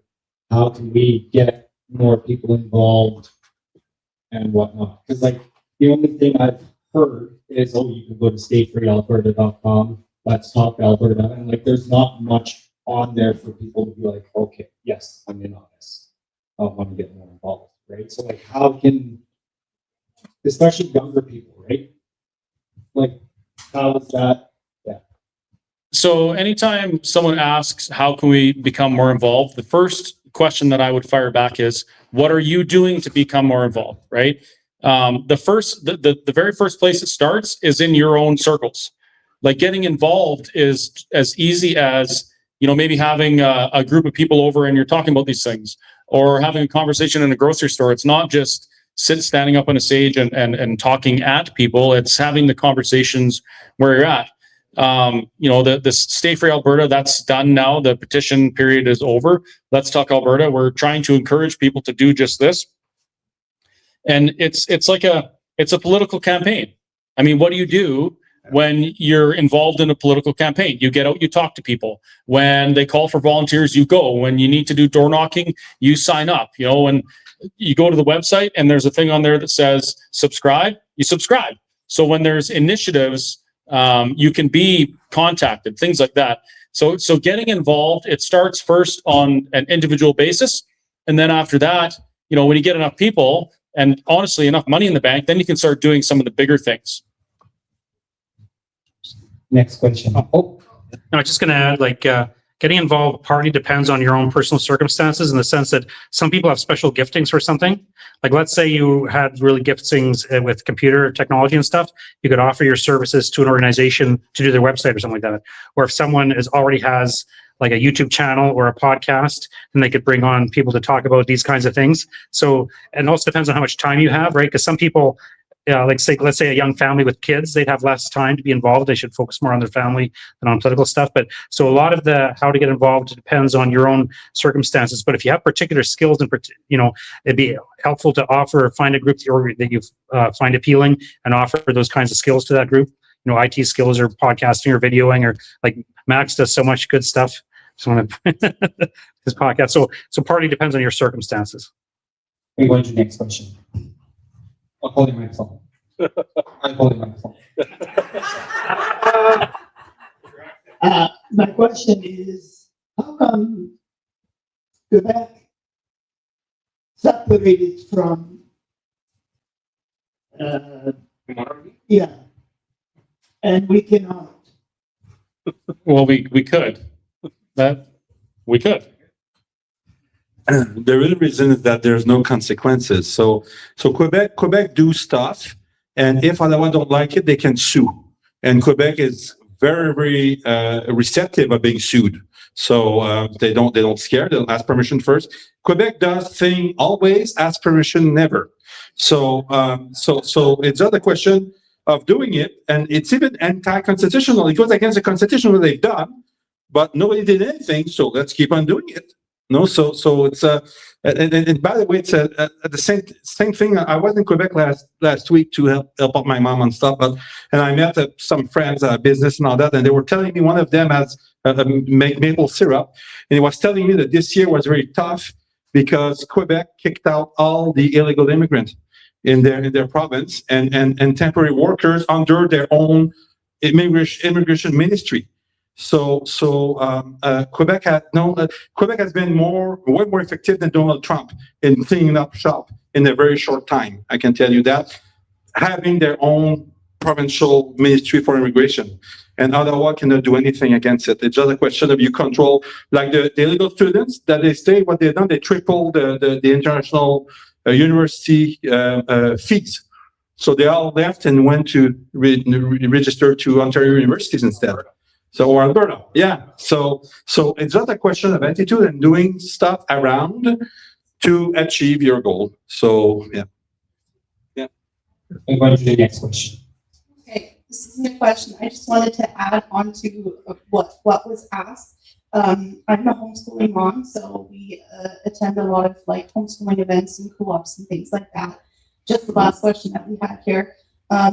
One way that I've noticed, even though I'm not very good at speaking publicly and being vocal about things, I've had conversations with a lot of people, and I've noticed that a lot of people are changing their minds and opening up about even just the conversation itself. And I've noticed that that's been a really great way for me outreach without having to be publicly, a voice and things like that. So that's been really, really awesome, and a way that I can extend that knowledge to other people. Very cool.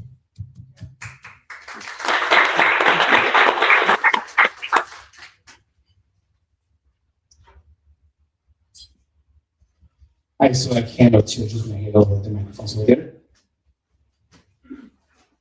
I'm walking 89 miles an hour.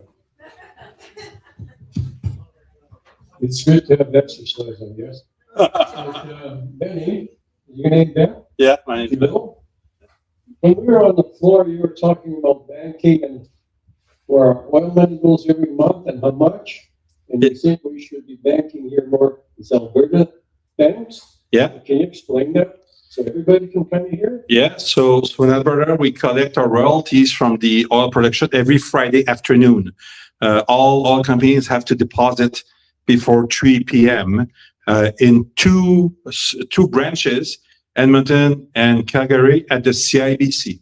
So every Friday, we send between $500 million, 500 million, to right now, the price of oil is closer to 800 million every week to the CIBC in Toronto. Just over the weekend, the CIBC make about 2 million with our money just over the weekend, even if they transfer back on Monday.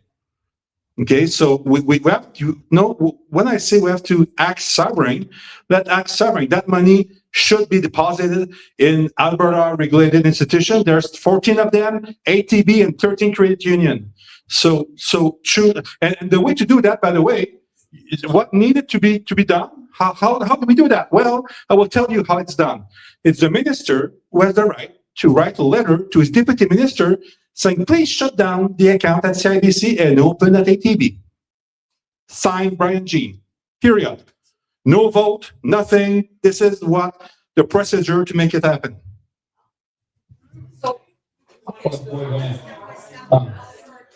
We're going to the next question.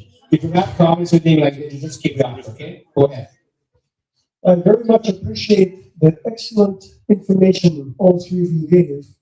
All of us, as active ambassadors, if we had a pamphlet that gave really clear, concise points, not long and wordy, but point form, and backed up with facts, not just opinion, even if you put something on the website like that and we downloaded it and then we have something in our hands to give to people, I think that would go a long ways towards giving an effective message.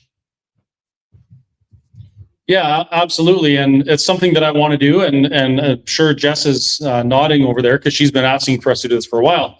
I do want to remind people that this particular organization, it's just volunteers. We do everything ourselves while managing our daily lives. So we don't have all the time in the world, although we certainly try.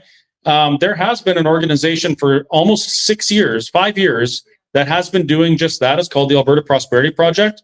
Their website is full of things you could print off, full of all sorts of information.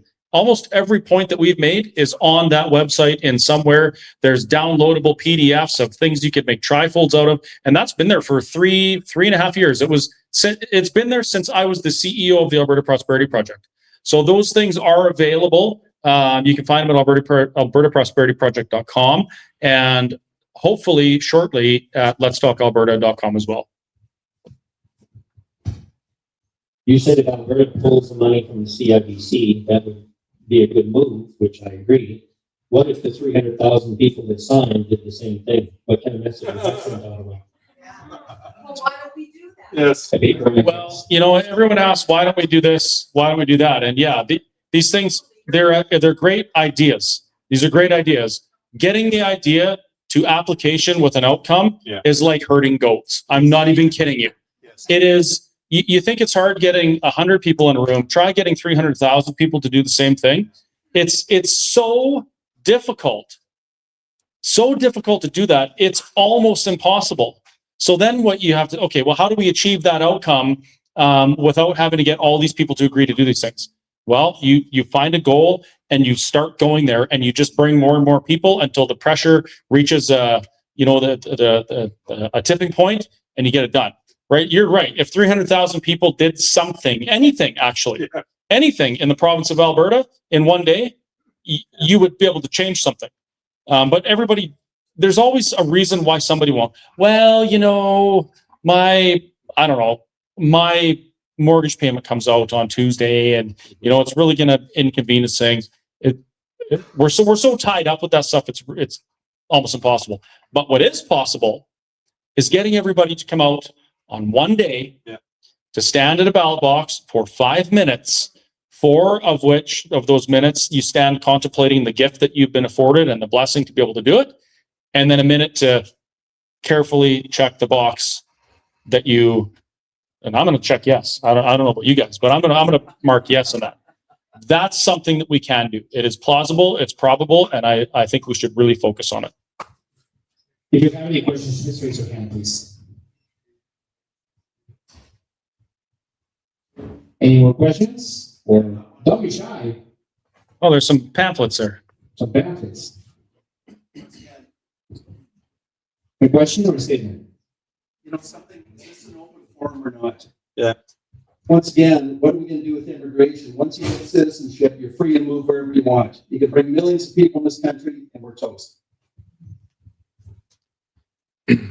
Again, we can start by controlling our own immigration, start by what we control, and create an environment where people don't feel welcome. I mean, if you move to Alberta, and even if you move from another province, we could, in this province, before you get your driver's license, have a little, go in front of the computer. I know I needed to do that anyway. I came from Quebec. I need to change my license from Quebec to here, and it was a nightmare even to change the experience and with insurance company and all that. So we can put, if we really want to, we can put stuff in. In my book, I speak about eight heartstrings of Alberta.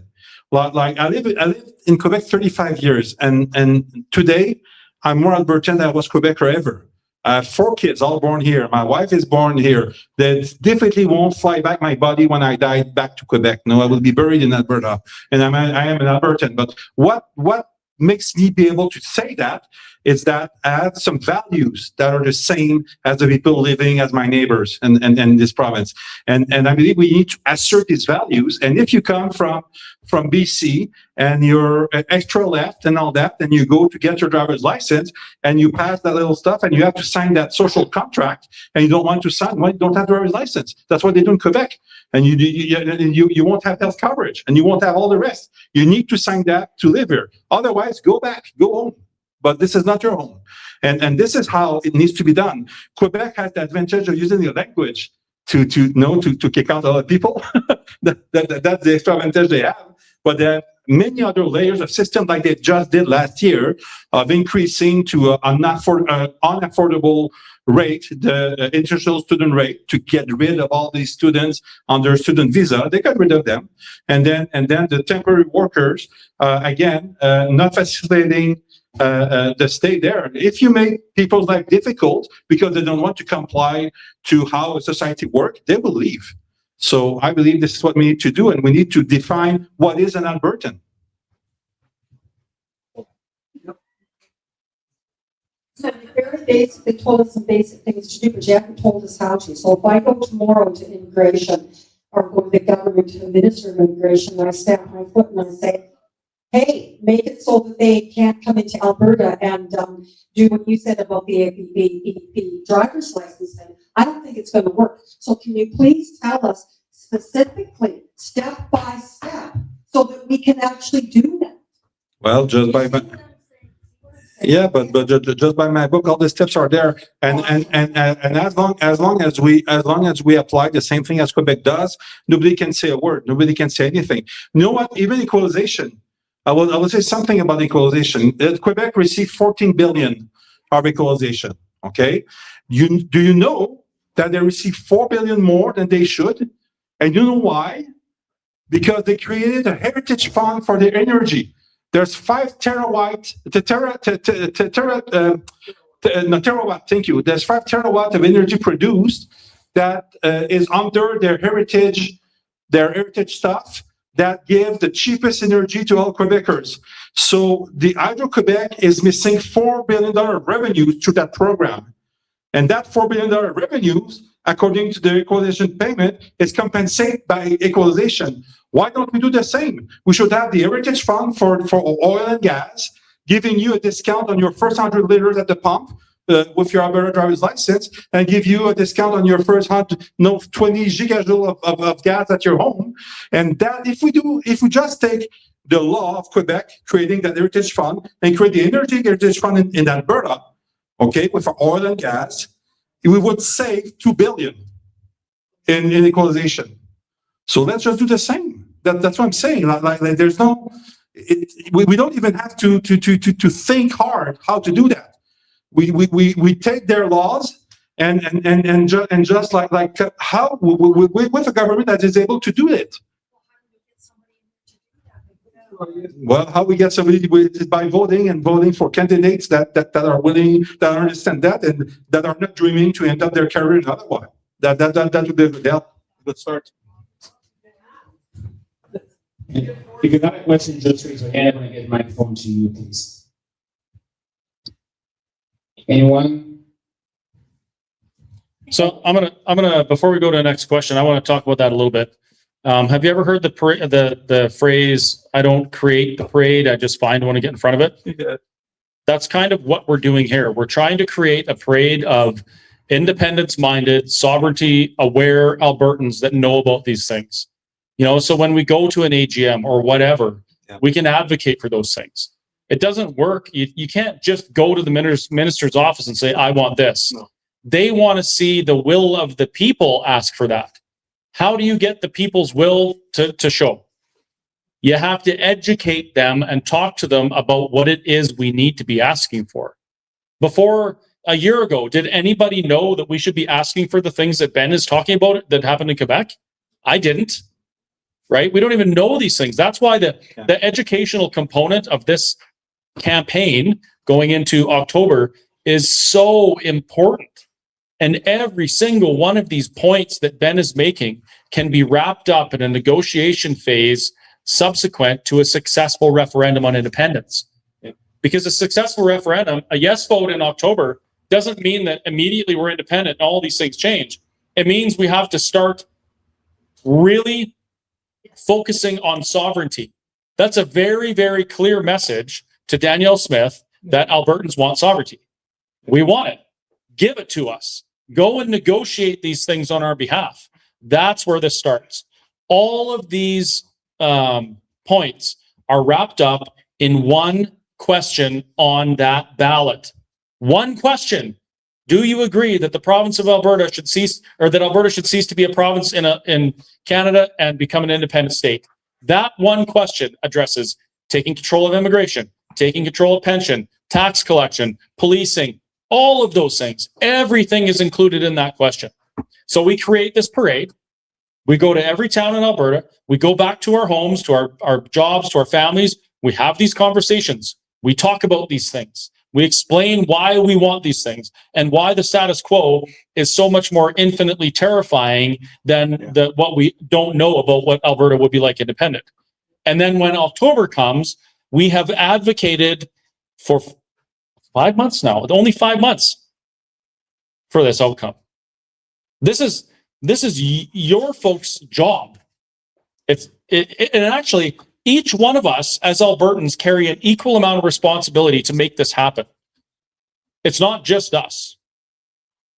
So that's I kind of describe this as the this is the honeymoon's over kind of thing.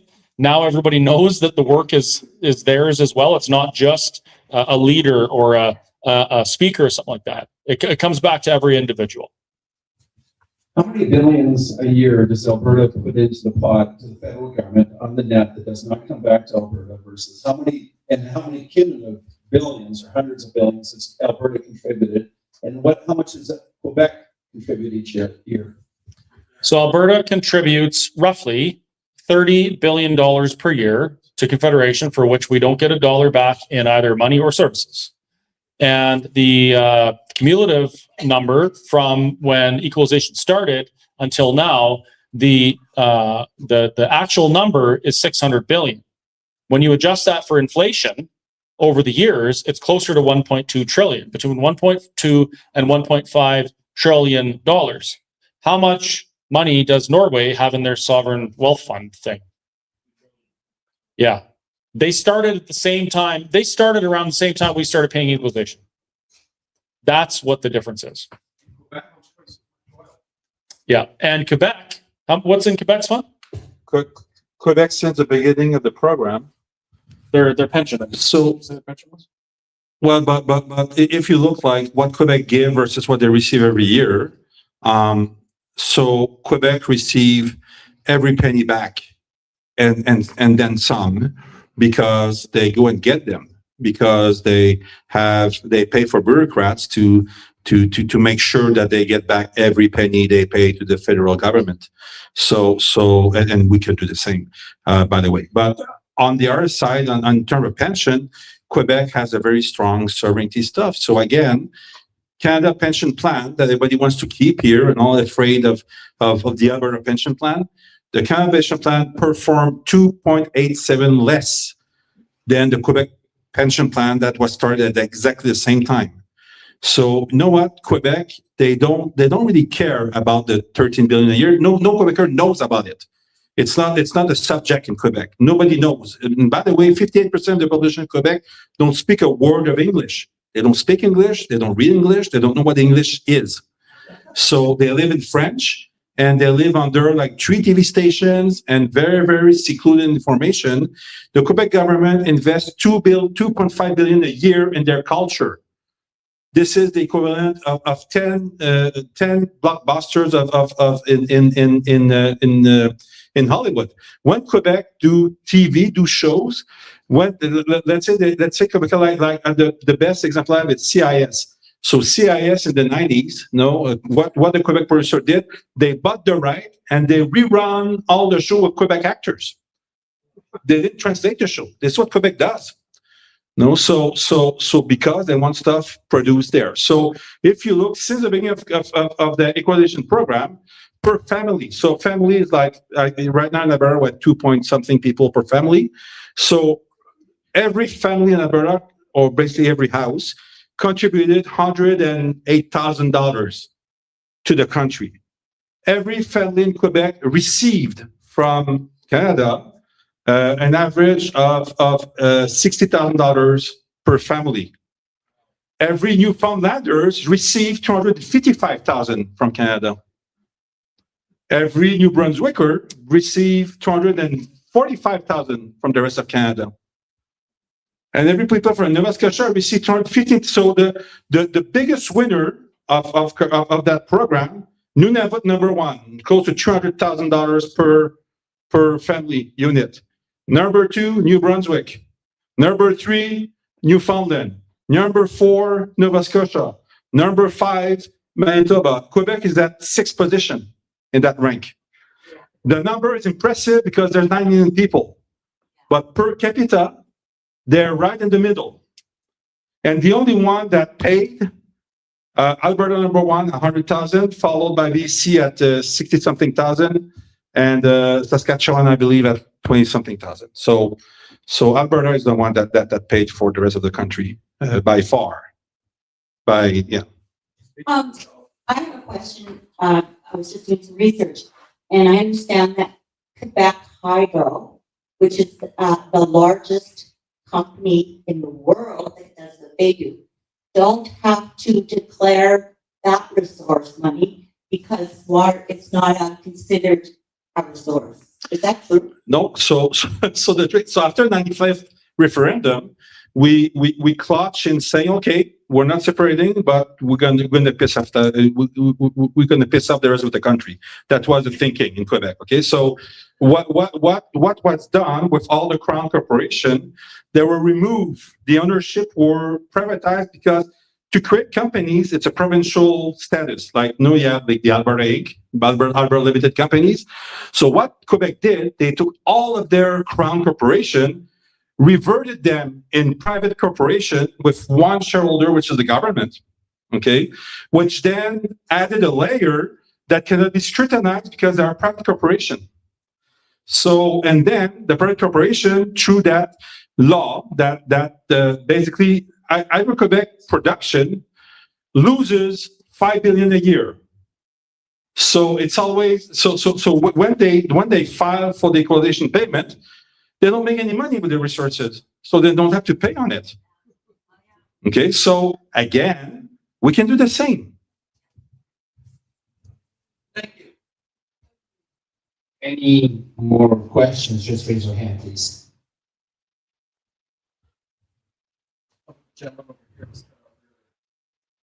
Who? Just raise your hand, please. No questions? That's abnormal. Well, to be fair, we talk a lot, so. I was just going to say, we pump twice as much oil as Norway does. I know we get a reduced price in West Texas Intermediate, but still, we should have been close to the 1.5 to $2 trillion instead of having it wherever the Liberal government keeps sending it every year. Sure, but it's not just Ottawa either, right? We had 44 years of PC government in this province that really didn't, I mean, they didn't manage as well as they could have by a long shot, right? And why is that? Why were they allowed to do that for 44 years? Whose fault is that? Bingo, thank you. Thank you. We as Canadians, not just Albertans, we as Canadians are one of the most apathetic and politically disengaged, uncivic people on the planet. And it's not surprising. Canada, we didn't have to fight and bleed to get what we have. It was written in another country, legislated, and imposed on us, right? The United States, totally different. They fought a bloody war for 6 years. And this is their 250th anniversary of that, by the way, this year. Yeah. Which is interesting that Alberta is going to have a referendum on their independence on the 250th anniversary of our best trading partners' independence. So this comes down again to personal responsibility and accountability, the thing that none of us want to hear. Why is the world not what we want it to be? Why is the world so crazy? Well, because we didn't become what we want to see in the world. We didn't get involved. When it was time to go to a CA meeting and nominate an MLA, we watched a TV show instead. When it was time to go door knocking and support a candidate that we know could change the world if they're elected, we didn't go because it was a really nice day and we wanted to go to the lake and go out for a spin in our new boat, right? Democracy is only as good as the people that occupy it. And we've done a very poor job up until, well, I would say right around, it started getting better right around COVID, honestly, because so many people were paying attention. Personally, I was never involved in anything before. I certainly wouldn't have done this. I don't like crowds. I don't like getting in front of people. It freaks me out. Back then, you know, I just voted and I lived my life. But then all of a sudden something happened to me that forced me to start learning about who I was, what the government is, what our constitution is. Why is Alberta in this weird predicament in Confederation?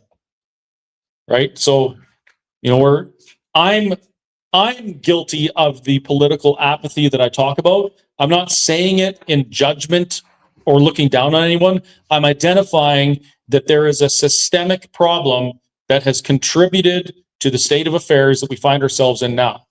And when you want to solve a problem, the first thing you do is you identify what the problem is. Well, we know we dropped the ball. We know we weren't involved enough, and we don't have to do that anymore, right? We can change that. And just to get in another message as to how it is important to get involved, I just learned that the city of Edmonton is actually right now thinking about taxing rainwater, guys. So if you think about political apathy, guys, the more people don't do anything, the more we get screwed over. Independence is the same thing. We can do all the capital we want. We can spend thousands, tens and thousands of miles in our trucks, in our cars, and blowing some head gases or what have you. If people don't do their due diligence, we're going to do this for nothing. Right? So, interesting point. You think the rainwater thing's crazy? They tax rainwater all over the place, by the way.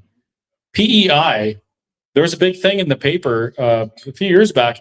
People were having to pay GST on the amount of electricity they produce with their solar panels, equivalent to the GST they would have paid on their electricity. So PEI is charging people GST on the sunlight. That's 100% retarded. Pierre just went full retard. Okay, go ahead. How many years have we been taught through the school system or families that we can't sit at a family gathering and talk political? Is it wrong to have two different opinions? It's not. But don't talk about it. Yeah, 100%. That's true. And how many years have you heard this? Oh, we just live in a free country. Somebody fought for your freedom so that you didn't have to. That's a lie. People fought for freedom so that we could continue to fight for it in a different way. That's right. And we've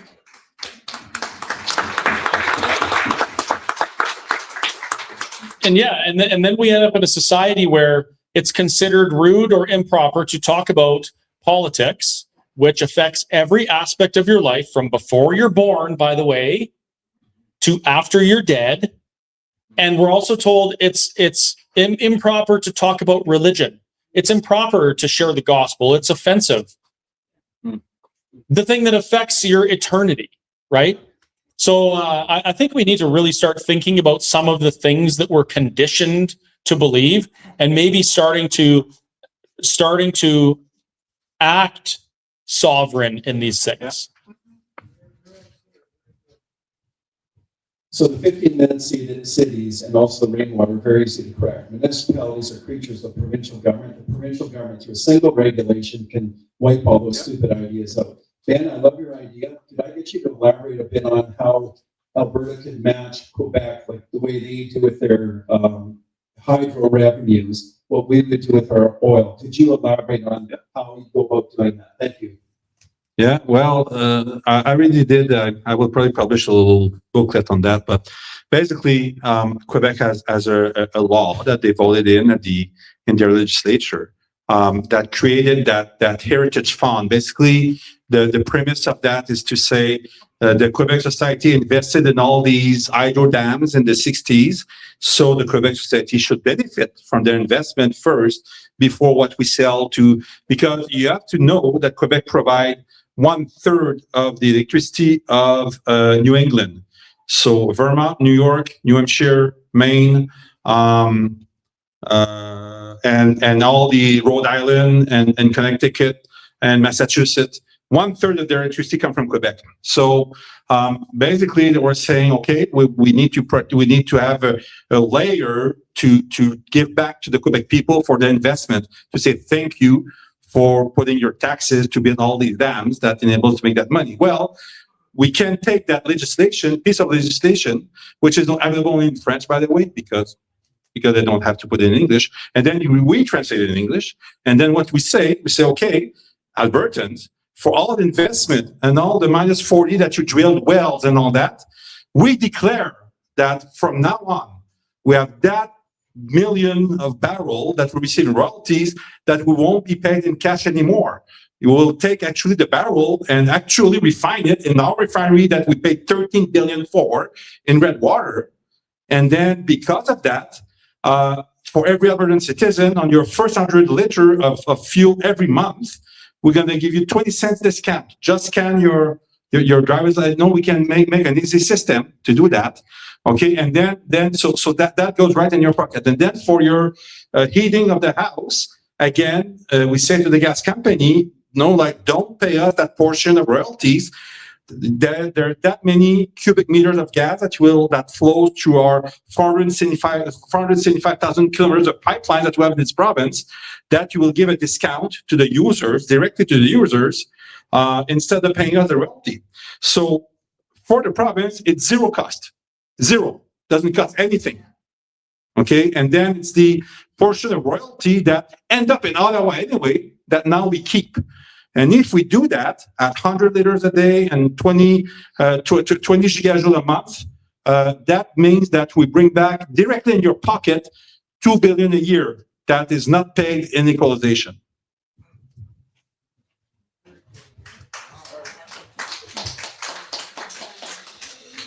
Yeah, gentlemen, That's only 2 billion. Yeah. when the American Revolution started, they had somewhere between 3% and 6% support.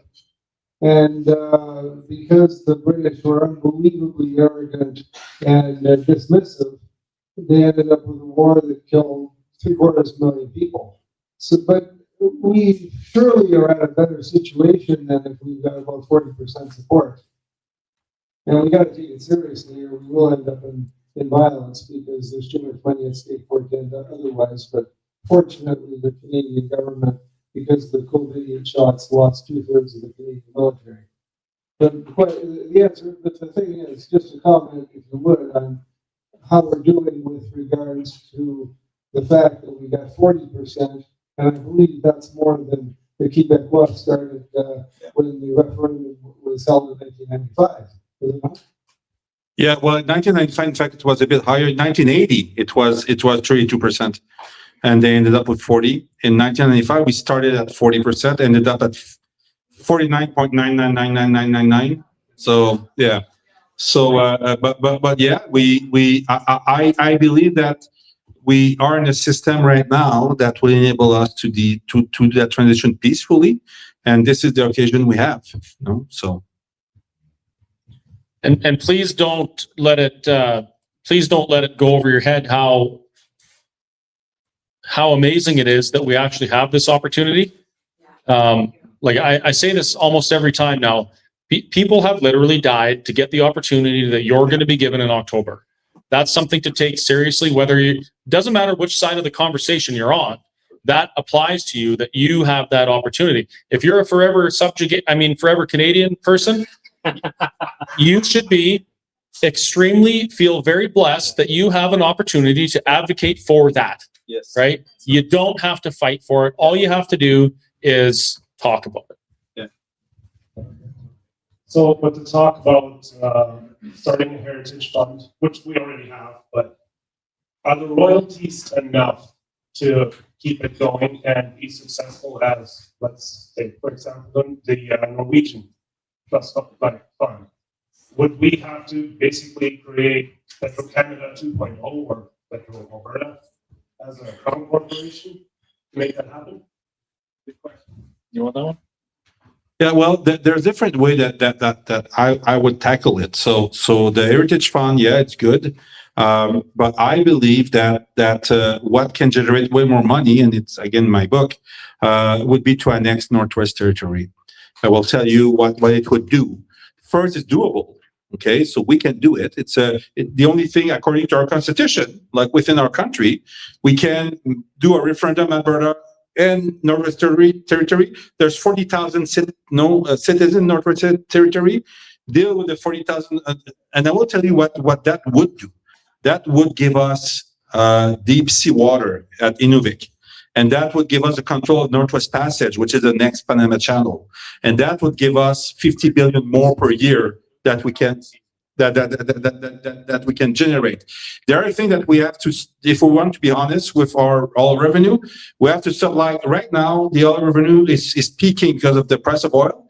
If you download right now the Ministry of Energy, the monthly report of what we gain at royalties, they never changed the number. So the number they made the budget with, that give us like that NDP budget that been voted like at $9.5 billion deficit and 4.3 billion next year, and nowhere to be seen to be balanced one of these days.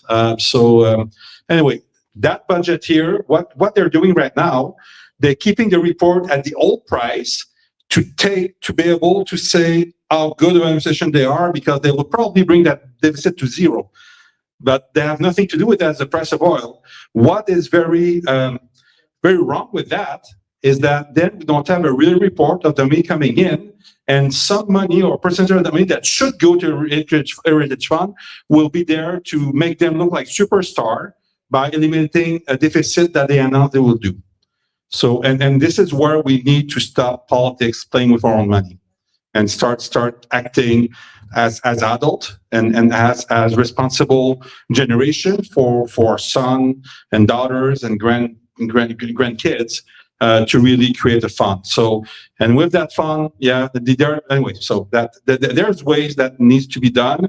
And the first, again, it starts by an honest, a true reflection of what's happening, because right now No, again, download the report of the royalties, and they're still at $57 a barrel, where the real royalties paid is closer to 95 right now. Okay, and then that means that all that extra money, that double money, will go to erase their bad management deficit and make them look like superstar, instead of having a law that forced us, when the price is high, to put that money in the heritage fund. So they're just legislative stuff that can be done, and managing honestly, openly, would change a lot of things. And I love that Ian Smith, by the way. So Ben mentioned openly and honestly. Imagine if we, for the first time ever, decided what our constitution was going to be, and imagine that we constitutionally enshrined something like a Department of Government Efficiency, where all these things were publicly audited every year or every 2 years, whatever we decided. How do you think the fiscal management would change in a country that had that in their constitution? Yeah.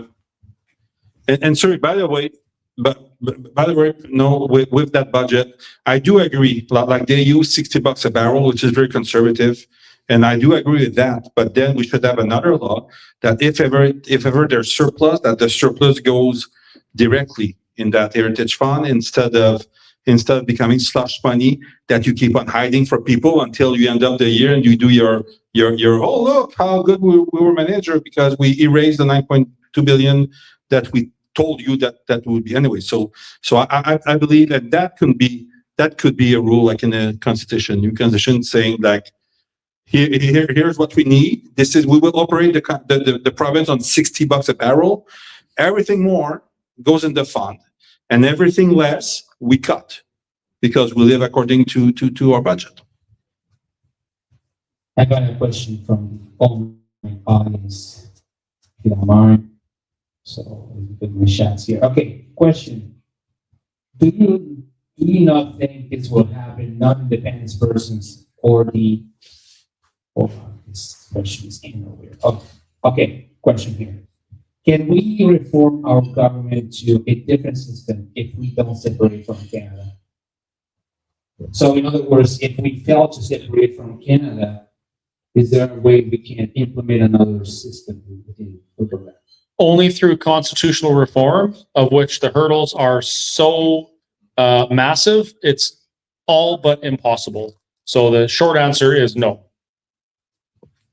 And I have a bit different answer. Of course you do. He's right. But there's another way. And I believe that other way is to partner with Quebec. I believe that if we partner to Quebec to build, so in Quebec, there's a group, a research group that has been started in the 1965 that's still running right now. It's a sovereignty group, and it's their professor Lucien Bouchard is on that still. A bunch of the and what they do, they work on kind of a Bible to be sovereign. Okay, and I believe that a lot of things that they want for Quebec is other thing that we want from here. So I believe that if it, let's say, and I hope not, let's say that the referendum failed on October 19, I believe the way out of that is the next day to join that group in Quebec and to create a proposal for all the other provinces to join to do stuff differently. And I don't believe that Ottawa and the system, the Westminster system, is not meant to deal with two troubled child. No, we can manage one, not two. And I believe that if we do that, and that was a missed opportunity, I believe in my book of the reform, I believe the reform should have joined the bloc and fight just for, but the problem is that reform as Albertan again today, I think there are still way too much Canadian.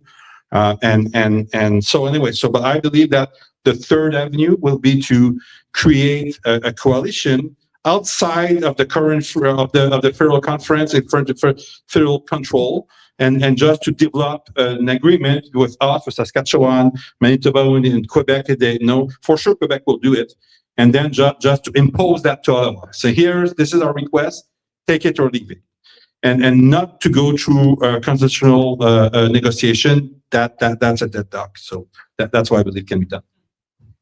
I do want to point out that only works if we first collect our own taxes, manage our own pension, our own unemployment insurance, our own policing, and manage our own immigration. If we don't do those things before that, then Ottawa says, okay, we're not giving you your money. Yeah, yeah, exactly. Exactly. Yeah, you're right. Two things.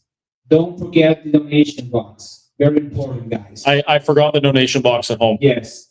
No, but there's one other person around there. Very important, guys, to come to help us out with this, because we're not being paid by Donald Trump nor Vladimir Putin. Although Vladimir Putin is still I got another question from the audience here, and a question of my own too. The question from the audience goes like this: people who oppose independence have said that look at what's happening with Brexit. They basically, after Brexit, the economy goes to whatever, and now they're essentially opposing Brexit because of what happened in the economy. And now I think that what's happening, what's ruining the United Kingdom, what is ruining the UK is basically immigration. What are your thoughts on that? Well, yeah, we often hear the comparison to Brexit. Now, Brexit was completely different. Brexit was, that was a political thing. It was managed by politicians, and it was managed very poorly. One of the things that happened with Brexit that people don't realize, it wasn't just this like a hard, hey, we're out, we're done. It was a, yeah, we're out, we're done. And then the EU said, well, we're going to landlock you or whatever, right? We're going to lock your products there and not let you trade with anyone. And the politicians freaked out and they made a bunch of concessions. So when I talked to my friend Jasper from Holland, who's actually coming here in a couple of weeks, we just booked his tickets, and we're going to have some dinners with him as well. He describes that in great detail, and he explains how they made that fatal flaw. It wasn't Brexit wasn't leaving something to become a sovereign state. It was leaving the chains of what was supposed to be an economic and trade union to regain sovereignty that they should have had in the first place. So it was a totally different thing. And he describes the economic aftermath of Brexit, which wasn't pretty, was to do with the EU strong-arming Britain into remaining in parts of the EU for fear of not being able to trade with anybody. So totally different monster. Yeah, plus I would add, economically speaking, we have way different structure. Like the oil cannot stop flowing, and we have to remember that we are the only province in this country that brings new money in. All the other provinces recycle their money, including Quebec and all that. They don't. No other territory in this country brings fresh money every day. We do, because we're exporting oil, which are resource. So that put us in a way different situation if we want to separate or to assert our sovereignty. Ben, do you want to mention about the economic fallout in Quebec after and the misconceptions about what caused it? Yeah, well, yeah. So a lot of people talk about the economic fallout of following the referendum, and in fact, there's a gentleman here that I spoke with who was part of that, because it was not an economic fallout. It was not because of separation that people left. It was because of language. Is that Quebec started imposing Bill 101 and started imposing that you have to speak French in your workplace, and you cannot put any more English sign on your door, and you can. So this is what caused the outflux of people and businesses, not the separation. And that was very beneficial for young. Like I was raised in a very English area of Montreal, where my father would have never had the money to be able to access if it wasn't for all this English leaving. So anyway, so it was good for us. We had a very nice house, very good price in '76. I got a question in regards to this. Is a question from Matthew Wagner, actually, specifically. You stated in your book, Leaving God Behind, that Canada basically embraced multiculturalism instead and basically rejected Christian values during the 80s, I believe. With a new independent Alberta, moving forward, and knowing that full well we have a very diverse, ethno-culturally diverse population, especially in the cities in Alberta. What do you think that Alberta can do to put Christian values in a formal state in such a way that it will not happen what happened in Canada? I don't know if it was. So Pierre Trudeau in 1982 changed Canada's constitution. And the Constitution is the foundational document of any country. So when you change the Constitution, you change the country. So Pierre Trudeau fundamentally changed our country in 1982, largely with the adoption of the Charter of Rights and Freedoms. The adoption of the Charter of Rights and Freedoms led to several court cases that threw out vestiges of Christian influence in Canada, like the Lord's Day Act, prayer and Bible reading in schools, Christian definition of marriage that Canada had historically had. So the adoption of the Charter fundamentally changed Canada and got rid of, like I say, the Christian influence in public policy in Canada. So when Alberta becomes independent, we'll have a new constitution, and people will have input into that new constitution. Like, it won't be, we don't know who's going to develop the constitution. There'll probably be a constitutional, like an assembly of elected people to write up a new constitution, or citizens. So the kind of constitution they write will set the direction for the kind of country Alberta will be. So if we have Christian influence in the constitution, that would have, Christian influence on the country moving forward. If we have a secular constitution, that will be more like the way Canada has been going in the last few decades, and will continue to lose freedoms and so on. So the kind of constitution we adopt when we become independent will be fundamentally set the direction of the country of Alberta. And so it'll be very, very important that we get the constitution right. And in my personal view, that would involve a lot of substantial Christian influence in it, because historically all the free countries were founded on the Christian worldview, like all the free countries in the world. When you get rid of the Christian worldview, you lose the fundamental philosophical basis for freedom. The philosophical basis for freedom is there's a transcendental authority, God, over the government. And so people can appeal to God. Like when the government is oppressing them, they can appeal to God and say, our rights come from God and not from the government. If you eliminate God from the picture, then government is the highest authority on earth. And if the government does something to you, you have no authority to appeal to. So with a non-Christian system, rights come from the government. If the government says you don't have the right to do that, you don't, because that's the highest authority. So in my view, we need to have Christian influence in the Constitution explicitly to ensure that our protections of our freedoms going forward.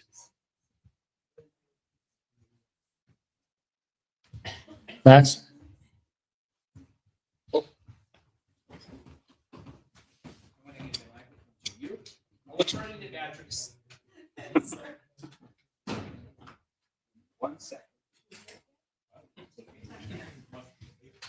And then I think this will probably be the last question, but we'll stick around for a little while after if there's anything that was missed. I was putting it at the AA's and the Charter.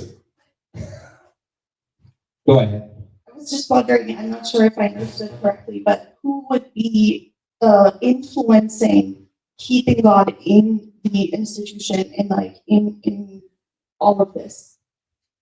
Would it be the people, or like the people? Yeah, as long as we bring enough of them and advocate for that. Okay, so we have a voice in keeping that in there. Okay. Yeah, that's, again, this is the opportunity. This is an opportunity for the people, for the first time in Canadian history, to put in a document the way they consent to being governed and how that governance should look like. That's the real opportunity here. It's not just about taxes. It is not just about immigration or any of these things. It's about an opportunity for the first time for us to decide what our future looks like. Okay, well, unless I think we're going to wrap it up. Yeah. Yeah. I want to ask you, before wrapping this up, I'd like to ask you the following, or tell the following. Obviously, those events we're doing, the algorithms right now on social media are absolutely killing us. Even on Freedom Canada, I started to see a decrease of 40% of traffic, less than this. So obviously, all those events are on MrAlberta.com, freedomcanada.net. If you do see an event, share with your people. What is working the best is by text messaging. Okay, Facebook, what's happening with Facebook, you're gonna see the poster probably 1 week after it happened. Is what happened. Okay, so very important to you guys to go to the websites, okay, and share with your friends. Also, Chris Scott is also streaming. I'm streaming as well on freedomcanada.com, .net actually. And it's very important to people to share the streams and share the information out there, because what's going to happen is that as we're moving forward with the information warfare towards October 19th, we're going to be attacked by all different directions. So it's very important for you to do your due diligence to share the information out. As again, we can do all of this by ourselves. We can travel all across Alberta, but it's important to you to become what do you call the ambassadors of independence? Yep. Ambassadors of independence. Gotcha. So thank you very much for coming. Sovereignty. And thanks for coming and share with your friends. Watch for deer. Yes, and we'll see you in the next event. I think they're going to Sexsmith. What's the other one? No. Cold Lake on Monday. Wednesday on Okotoks. And the Burgundy Supper on Okotoks. So if you got friends in Calgary, tell them to go to Okotoks. We're gonna have pierogies, delicious pierogies,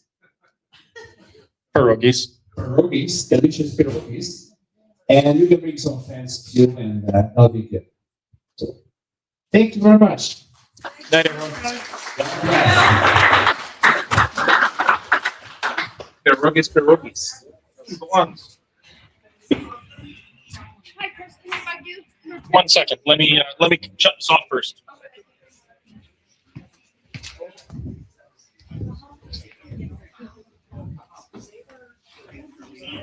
We need to go to the